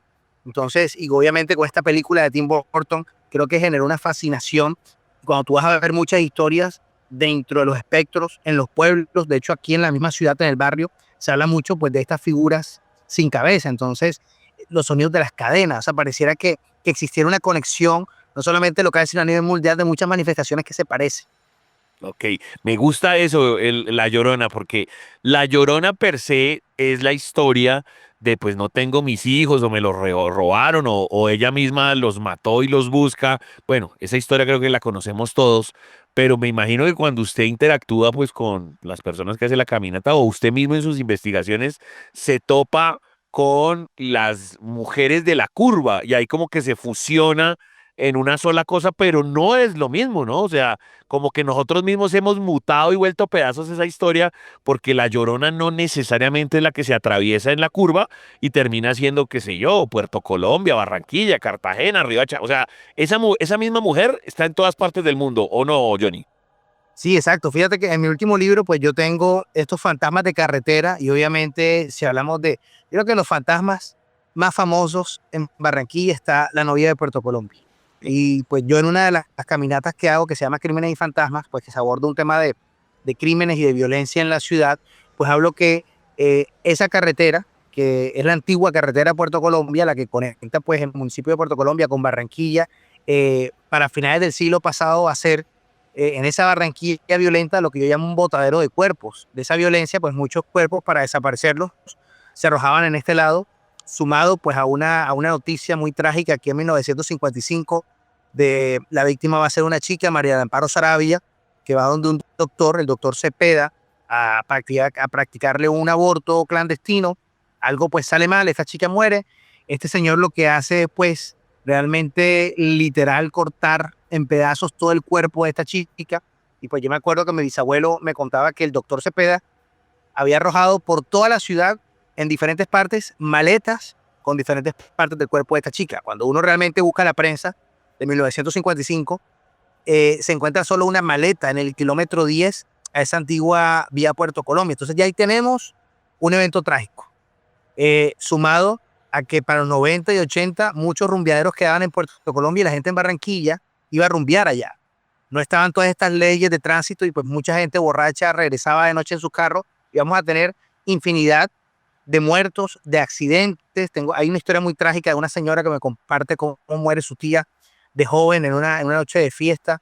Entonces yo hablo porque sencillamente en estas carreteras puede existir un cúmulo de energías, o sea, tanta desgracia, tanto dolor, tanta muerte, sumado a cementerios, porque aquí también en Barranquilla, en ese espacio, quedan muchos cementerios, jardines. Entonces hay muchas historias de estas chicas, pues que se le presentan a los conductores a altas horas de la noche, una vestida de blanco, que es la novia de Puerto Colombia, muchos testimonios de choferes de bus.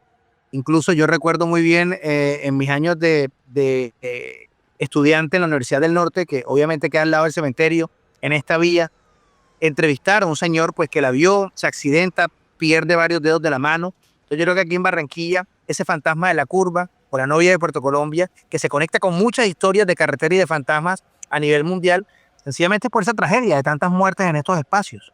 Sí, y por eso es lo que le decía, porque como ha transmutado tanto, la hemos fusionado, o alguien la cuenta en una reunión, entonces no, esa es la misma Llorona. Otros dicen, no, es una mujer que la iban a robar, la violaron entre varios, la dejaron ahí tirada. Otros dicen, ella era la misma asesina, o sea, ella era la misma persona, como una viuda negra que mataba personas o esposos o novios y terminó condenada a estar por ahí pidiendo ayuda en la curva. Entonces, me parece muy interesante que hay muchas versiones, pero en el fantasma per se sigue siendo pues la mujer de blanco. Hay otro, y lo acaba de decir usted muy bien, cuando hablamos de esos personajes como sin cabeza o como con cadenas, también eso es muy internacional, cuando de pronto uno habla de castillos por allá en Gran Bretaña, en Escocia y demás. Pues no sé si precisamente son los mismos, pues por los atavíos, la ropa, bueno, por muchas condiciones culturales, pues no es el mismo caballero, pero sí el concepto de el tipo sin cabeza famoso, o el político famoso, o el esclavo que arrastra las cadenas en ciertos lugares históricos, ya sea de Barranquilla o de otros lugares de la costa. ¿Qué tipo de historias de ese estilo, Johnny? Sí, bueno, fíjate que algo, a mí me parece clave algo en el tema paranormal, es sencillamente ahondar en la historia de los lugares. Si nosotros sabemos que en X lugar hay alguna aparición, pero cuando tú vas a ahondar en la historia de ese lugar te encuentras con un trágico asesinato o quién vivió ahí, entonces es chévere cómo conecta la historia con la actividad o con la manifestación. Hablando pues de estos jinetes sin cabeza, aquí en Barranquilla pues tenemos un barrio al suroccidente que se llama Barrio La Alboraya. Este barrio es famoso porque tiene un castillo, el famoso Castillo de la Alboraya, pues que sencillamente no es un castillo, es una casa, una gran mansión de 2 pisos. Y se decía por mucho tiempo que era una casa que tenía cientos y cientos de años. Hoy, pues gracias a una arquitecta que ha hecho investigaciones con la Universidad de España, Universidad de Medellín, pues se habla que el castillo es de estilo mudéjar, de la década de los 10 del siglo pasado, pero teje todo un misterio alrededor, porque sencillamente hace parte de ese imaginario urbano del barrio. Una casa antiguamente dentro de una finca que se convierte pues años después en barrio, pues se habla del misterio de cómo el antiguo dueño de esta propiedad pues no gustaba que la gente se acercara y decía que en la noche pues pasaba galopeando con su caballo y pues persona que viera dentro de la propiedad le quitaba la vida. Luego pues años más adelante, ya estando el barrio, pues se teje todo este misterio y esta creencia de que en las noches pues se siente el galopar de este caballo, que hay gente que lo ha visto y pues va. Unos dicen que el caballo también, que no tiene cabeza, igual que el jinete. Dicen que ese jinete pues va a ser el antiguo dueño de la propiedad, quien se quita la vida dentro de la mansión. Dice que hay túneles dentro de esa casa donde el señor tenía esclavos, torturaba gente. Hoy el colegio, bueno, gran parte del tiempo el colegio del castillo, la casa del castillo se convirtió en un colegio y hoy personas mayores que han vivido toda su vida en el barrio estudiaron en el colegio y pues afirman haber caminado esos túneles subterráneos llenos de cadenas como de grilletes, algunos aseguran haber visto huesos. Entonces es interesante cómo ese imaginario de todo un barrio gira alrededor de la misma historia. El tener temor de salir de noche tarde porque se encuentran pues con este jinete y el jinete pues está conectado al espanto, al espíritu de ese antiguo castillo, antigua casa. Hoy todavía está la casa, ya no funciona como colegio, pero sí está dentro de una propiedad que es un colegio porque se construyó un edificio nuevo, pues una casa lamentablemente en un estado de deterioro, pero si uno va al barrio de Alboraya, todo vecino conoce esa historia. Es interesante algo y es que cuentan los mismos vecinos que en algún momento frente a ese castillo funcionó una funeraria y decía que antes el cortejo fúnebre era en un carruaje. Obviamente este carruaje pues estaba llevado por caballos y pues también conectan ese caballo a ese carruaje de esa funeraria que funcionaba en ese espacio. Entonces, hoy la gente le tiene temor al espacio. Sin embargo, pues ya la casa queda dentro de este predio, de este colegio, ya no hay un acceso tan fácil o cercano, pero dicen que se siente y se ve este aspecto pues por todas las calles de este espacio en Barranquilla. Tremendo, tremendo lo que nos está contando Johnny Signares. Si usted no lo conocía, el Joica en redes sociales. Es así, ¿no? El Joica en Instagram, pero si quiere de una vez, ¿qué otras redes tiene Johnny? Sí, ahí me encuentran en TikTok, en X, en Facebook, en todas partes como el Joinca o el City Lover. Y ahí pues estamos montando videos de historias misteriosas casi todas las semanas y pues también la programación de caminatas que tenemos alrededor de fantasmas en el barrio El Prado. Maravilloso. Y ya saben, escribir en numeral la caja de Pandora a los 40, cualquier duda, cualquier pregunta. Los que no sabían o los que ya sabían, pues él es escritor, como se presentó y siempre tiene esa conexión con Barranquilla, con los fantasmas, los demonios, las historias paranormales y demás. Hoy la única medio variación es, aparte de preguntarle por historias, como esa conexión internacional, pues porque es Barranquilla, como si fuera Cartagena, como si fuera otro lugar de la costa. Precisamente voy para otro lado, me pareció verle el aeropuerto, ¿cierto? ¿Ernesto Cortizo es del aeropuerto? ¿O Sí. estoy loco? Sí, no, Ernesto Cortizo es el aeropuerto aquí en Barranquilla, pero Ernesto Cortizo tiene también su historia detrás. Y bueno, ¿ese es de qué? De que alguna historia de un, qué sé yo, unos trabajadores que se les cayó alguna pared, o un piloto, una azafata. ¿Qué tiene que ver Ernesto Cortizo con pues, el aeropuerto, con el mundo de lo paranormal? Ernesto Cortizo va a ser un empresario aquí en la ciudad de Barranquilla, pues promotor del barrio El Prado, uno de los primeros compradores. Sencillamente va a ser uno de los que inicia la famosa SCACTA, que es la Sociedad Colombo-Alemana de Transporte Aéreo, que nace pues aquí el 5 de diciembre de 1919, la aerolínea más vieja de América, la primera aerolínea comercial de América y la segunda más vieja del mundo. Entonces, sencillamente es un personaje clave en la historia de Barranquilla. Y pues su nombre suena sencillamente porque hace parte de una de esas grandes tragedias que no solamente enluta a Barranquilla, sino al país entero. Y pues estamos en el año de 1924, 8 de junio, y él muere en un accidente aéreo en el Tolima A16, junto a un grupo también de empresarios, aprovechando una visita de políticos aquí en Barranquilla. Se quiere promover el tajamar para que Barranquilla sea puerto. Si alguien conoce hoy Boca de Ceniza aquí en Barranquilla, este tajamar se hace sencillamente para que los barcos puedan tener acceso por el río Magdalena al puerto de Barranquilla. Entonces, él muere en este accidente, un accidente de un avión que iba con 6 pasajeros la tarde del domingo del 8 de junio de 1924. Iba lleno de papeles publicitarios, panfletos para tirar por los aires. Cuenta pues que alguien iba fumando en ese avión, se escapó una chispa y el avión pues explota en el aire frente a la mirada de toda esa Barranquilla que estaba expectante viendo pues el vuelo del Tolima A16. El vuelo pues cae en el patio de una casa en el centro histórico aquí en Barranquilla, todos mueren y se llaman los mártires de Bocas de Ceniza. Entonces, el aeropuerto pues se llama Ernesto Cortizo, pues porque era uno de los pioneros de la aviación en Colombia y pues está el homenaje de este señor. Pero aquí hay varios puntos interesantes porque curiosamente en el centro, la casa donde ocurre el accidente es una de las pocas que se conserva, una casa pues muy descuidada, pero que todavía se ven las vigas de madera.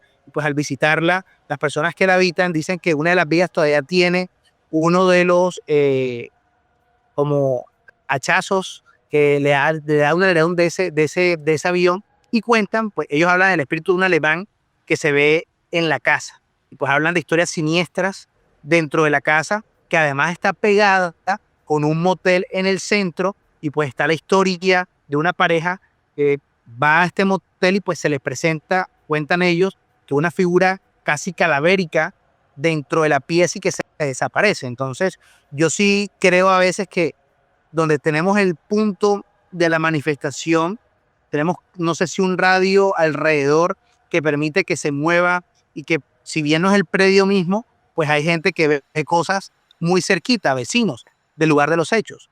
Precisamente hace una semana tuve acceso a la casa de Ernesto Cortizo, que va a ser una de las 2 primeras casas que se construyeron en 1920 aquí en Barranquilla, en el barrio Prado.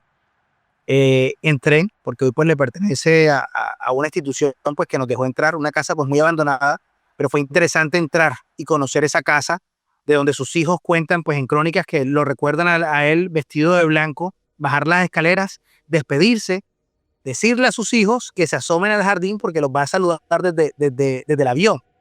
Cuando tenemos acceso a la casa, el señor que vigila y las personas pues que han estado pendientes de la casa nos dicen que esa semana los han asustado, que habían visto una sombra blanca. Entonces me llamó mucho la atención esa sombra blanca, pues con esta anécdota de estas crónicas, pues que sus hijos lo veían vestido de blanco.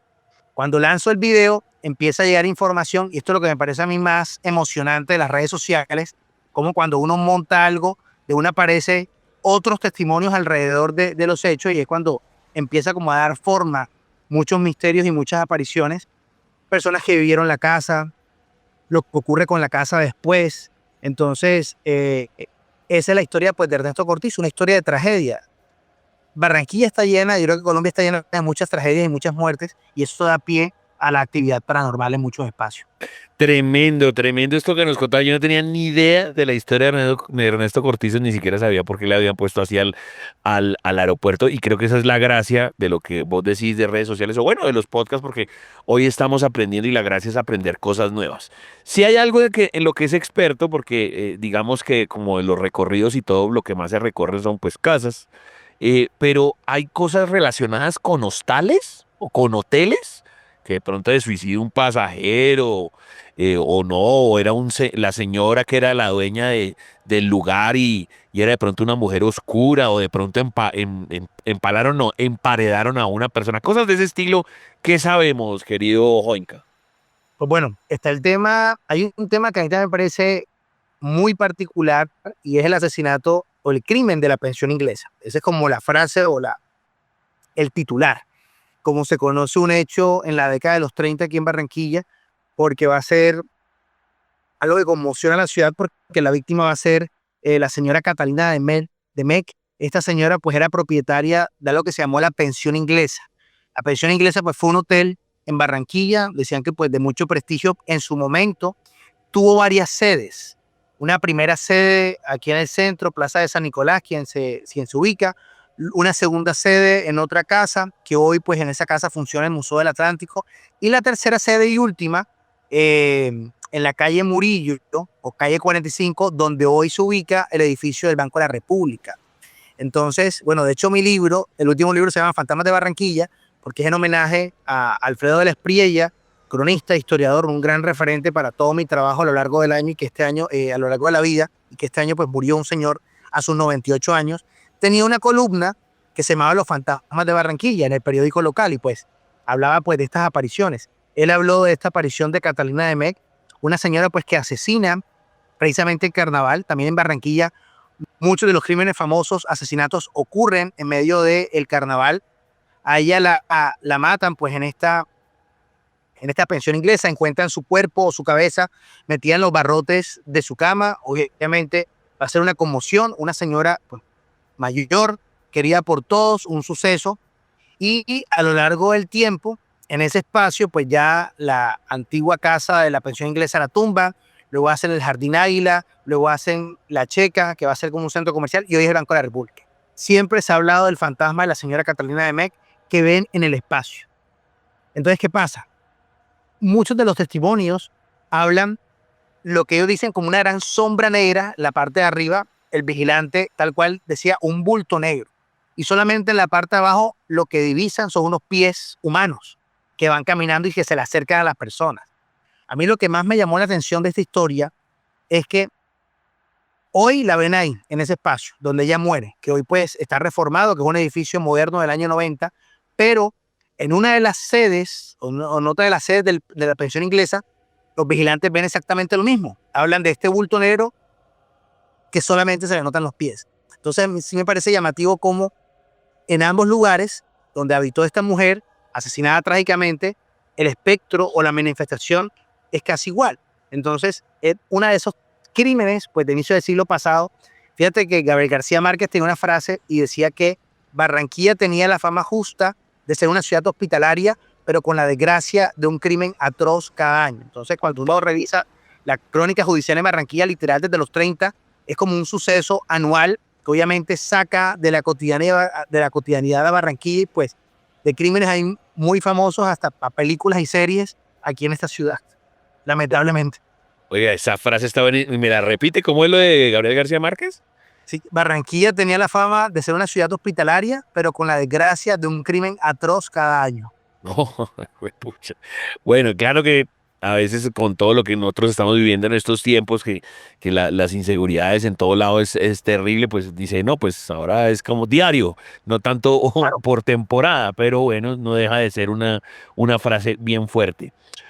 Otro tema relacionado con, pues aunque Barranquilla no está tan pegado es el agua, el mar, la piscina, los ahogamientos. ¿Qué fantasmas hay así como de ese estilo? Que alguien aparezca en una bañera ahí muerto. No, pues fíjate que Barranquilla, ciudad ribereña, tenemos el río Magdalena.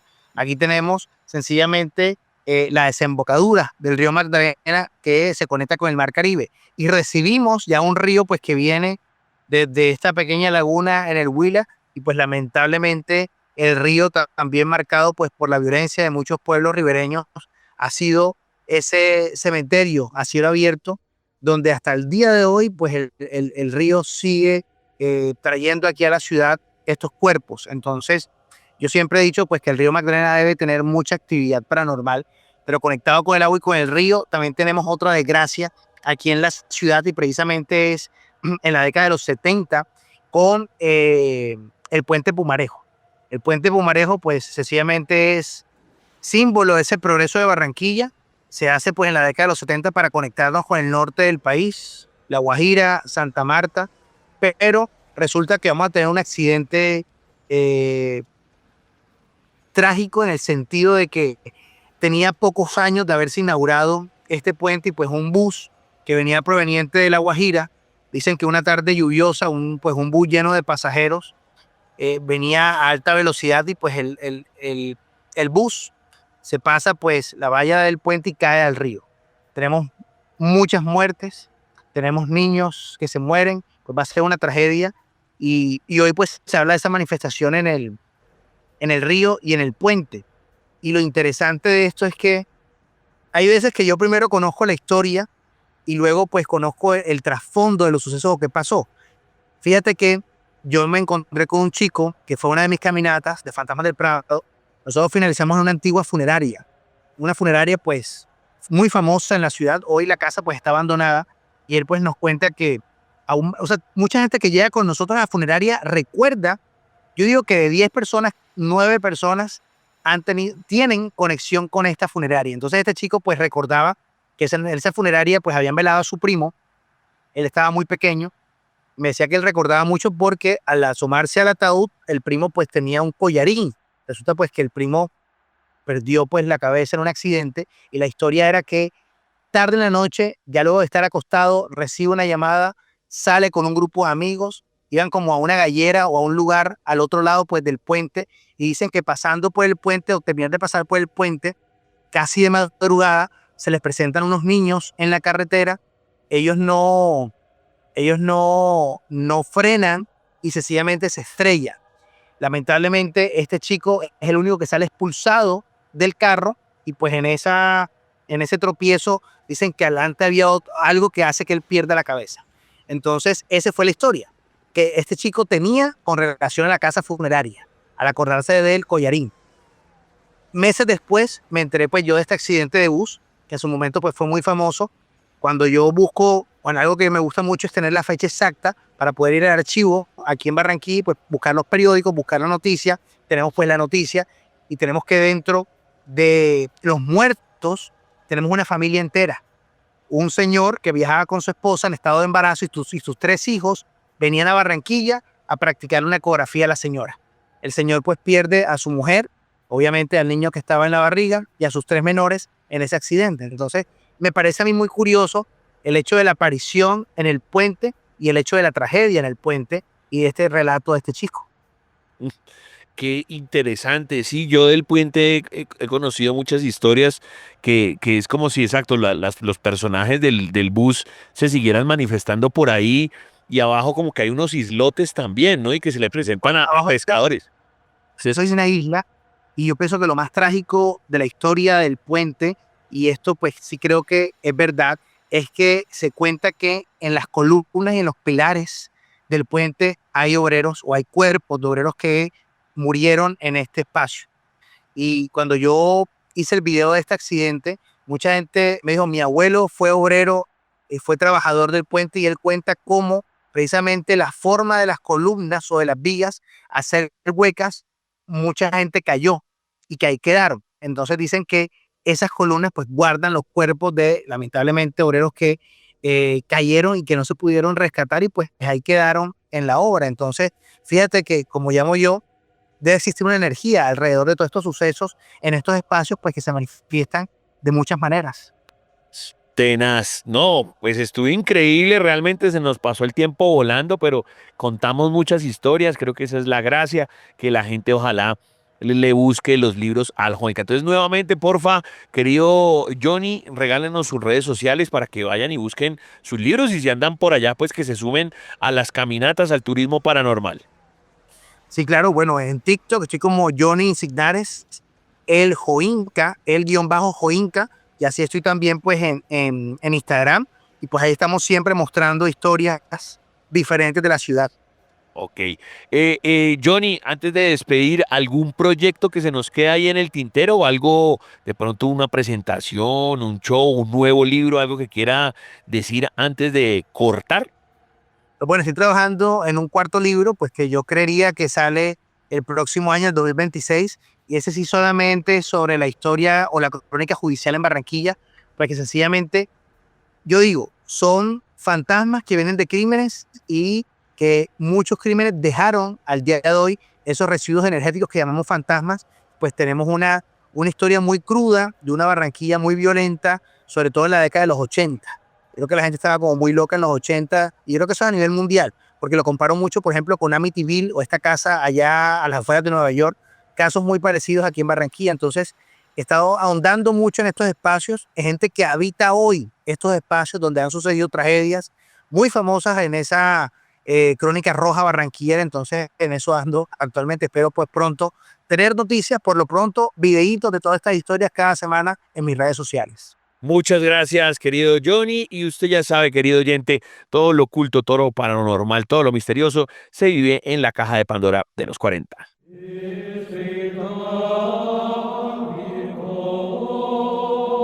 Los estigmas están dentro de la caja de Pandora. En los 40.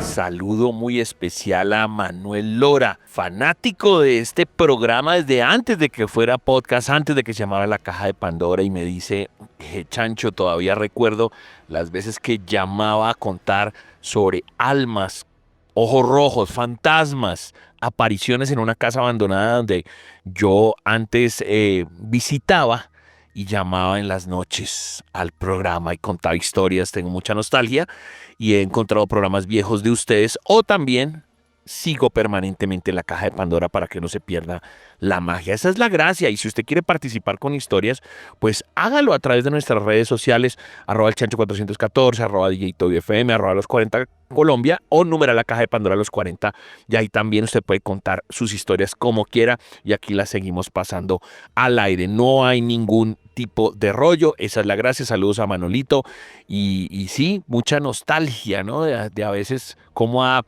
progresado de pronto la radio, estamos mucho más podcasteros, que la gente también pues puede acomodarse también a sus horarios, a sus cosas. Eso también me parece muy positivo de las nuevas tecnologías, que la gente pues tenga su tiempo para que lo maneje como quiera. Y sí, pues, ¿qué podemos hacer?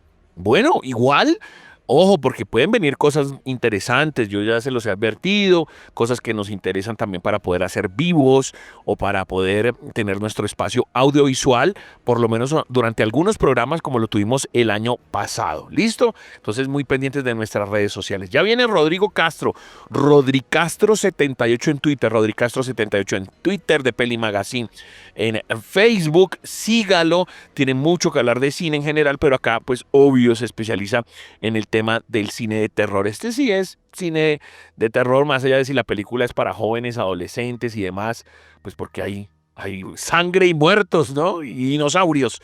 Jurassic World, ya en la caja de Pandora de los 40. Amigos y amigas que hasta ahora escuchan Caja de Pandora, mi nombre es Rodrigo Castro y en esta ocasión voy a hablarles de una película que se encuentra ya en carteleras colombianas y está rompiendo récords de taquilla a nivel mundial.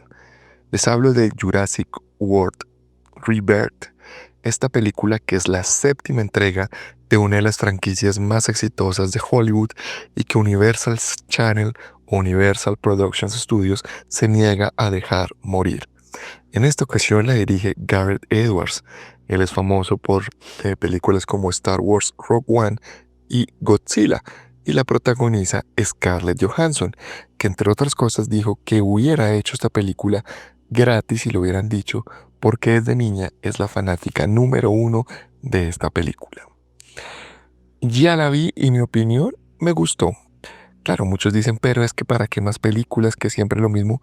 Pero claro, ¿qué esperan de Jurassic Park?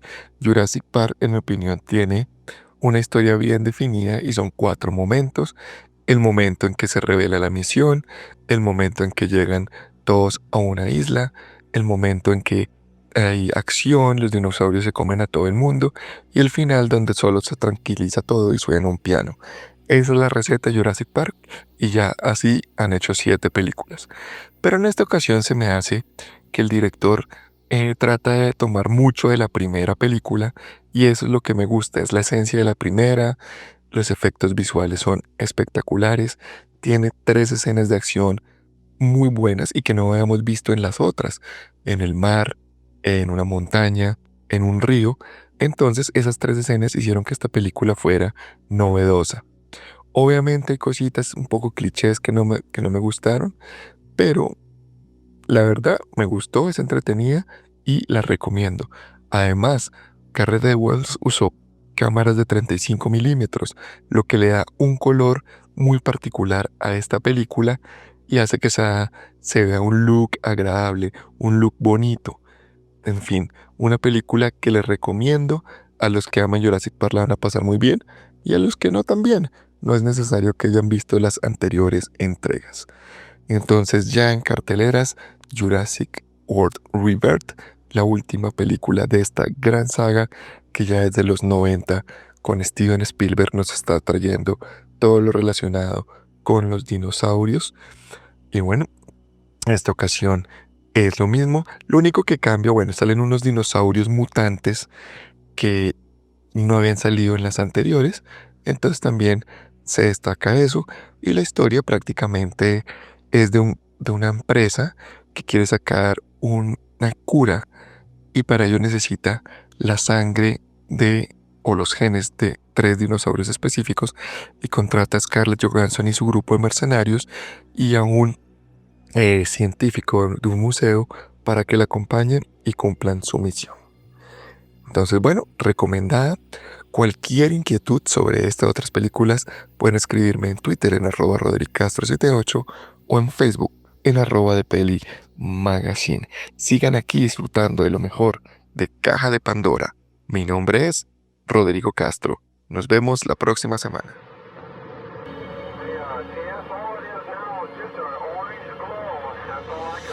Los ovnis están dentro de la caja de Pandora. En los 40.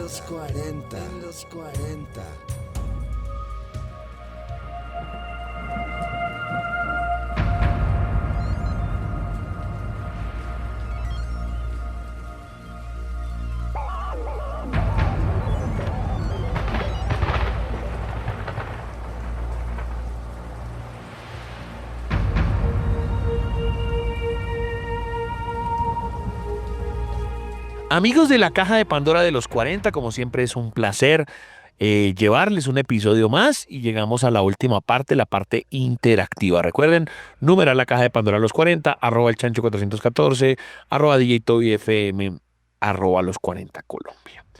Este es un final casi premonitorio, casi como Chancho, hemos hecho 500 capítulos y se lo dije, y se lo advertí, y se lo volví a decir, y pasó. ¿Qué fue lo que pasó, querido Toby?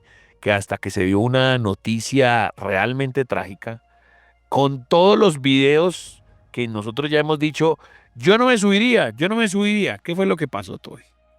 Hombre, Chancho, yo creo que usted sabe que yo soy un hombre que le gusta valorar su vida, un hombre que le corre a este tipo de actividades recreativas para muchos. Pero yo creo que con estos videos que yo traigo, como que cada vez más me confirmo que yo no estoy para estas vainas. Y es que es una tragedia que sacudió en Pria Grande, esto en Santa Catalina, Brasil, cuando un globo aerostático tenía 22 personas a bordo.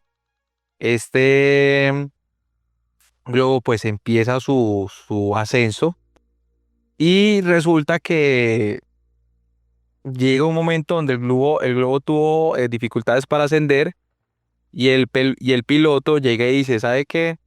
Se prendió esta vuelta, se prendió el globo y cuando empieza el globo pues como a quemarse, el piloto era una persona pues que tenía mucha experiencia, pero le empezó a decir a los ocupantes, ¿saben qué? Toca saltar. Y esto dejó un saldo de 8 muertos y 13 personas que sobrevivieron. Las autoridades pues siguen como investigando la causa del siniestro, que la verdad tenía unas condiciones climáticas favorables, no es que estaba lloviendo ni nada de eso, pero la verdad es que se ve muy teso porque en el video se alcanza a ver cuando las personas se lanzan del globo y más, digamos, un tiempo más retrasado, se empieza a ver cuando las personas que no toman la decisión de saltar, pues caen como con los restos del globo. No sé si usted vio el video, se enteró, varios videos que salieron por ahí a flote, pero la verdad a mí ese Chancho sí me marca como más, porque siento que es una vaina que usted, ya cuando el globo empieza a caer, usted no tiene lo que yo siempre le he dicho a ustedes, como la potestad o el poder de decir, jue madre, ¿yo qué voy a hacer acá? O sea, ya es Dios me lleve, Dios me traiga. Si no, es realmente dramático, es triste, pues personas que perdieron su vida. No, también lo del juzgamiento, porque hay unos dicen que sí, exacto, si el hombre medio intentó bajar y ya el personaje que no alcanzó a saltar, pues qué tanta es la culpa del man, aunque sigue habiendo culpa, pues porque finalmente algo no andaba bien con el globo, no debieron despegar desde un principio, más allá de que el tipo intentó salvar a estas personas. Y ya después también ese dilema dramático para el que ya perdió la oportunidad por lo que sea, por miedo y demás, en que usted muere quemado, porque eso se explota ahí adentro, o quemado y fracturado de que cae desde muy arriba, no. Una situación absolutamente espeluznante, si definitivamente tiene que ver con el terror real y con todos los miedos que Toby siempre nos presenta acá, que son miedos personales, pues miedos de que todo el mundo tiene, pues se hizo realidad. Tanto hablamos de eso, que no, que mire, que la atracción, que en esta ocasión estamos hablando de algo real que cobró vidas de personas. Y usted también lo puede comentar, porque lo vamos a dejar ahí en el número de la Caja de Pandora a los 40. Yo sí me voy más por el lado del cine, no porque sea identificable. Yo la verdad no identifico si esto sea de una película, puede ser realmente pues para una grabación de contenido. Es decir, no sé si es efectivamente una película, pero a ver, no es real porque estamos hablando de un zombie, ¿eh? Pero es el terror de una chica que está como en una especie de tumba, como de cementerio, y el zombie está ahí al lado. O sea, típica escena de película de terror, que uno queda quietico y que aguanta la respiración en la película para que uno mismo hace fuerza desde el cine Porque si usted hace sonido, matan a la persona, matan al protagonista. ¿Usted qué opina, Sí. Toby?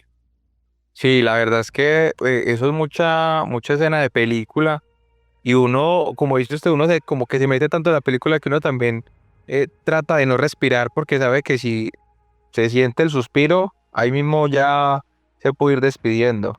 Sí, señor, se me hace raro porque claro, uno siempre, pues raro no, es algo natural, una reacción natural, que usted todo el tiempo está ahí en la sala de cine haciendo fuerza para que no maten al protagonista, pero usted sabe que es CGI o que son muñecos. Y por eso digo, estoy claro que esto que estamos viendo no es real, no existe el zombie.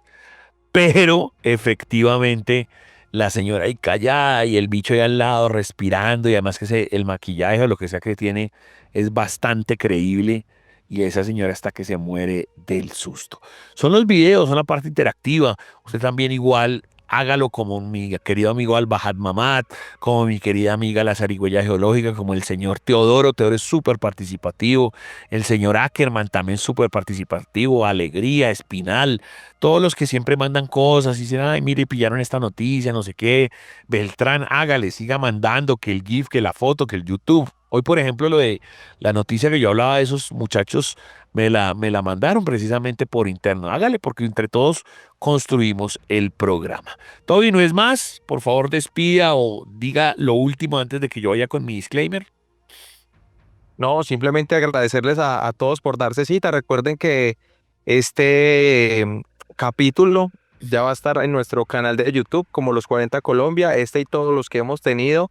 Si quieres revivir el especial que tuvimos con hablando de los ángeles y los arcángeles, pues simplemente usted va, se suscribe, le da activar la campanita y ahí estaremos con todos ustedes cada 8 días. Este mes no tendrá festivos, el único festivo es el 20 de julio, pero eso cae domingo.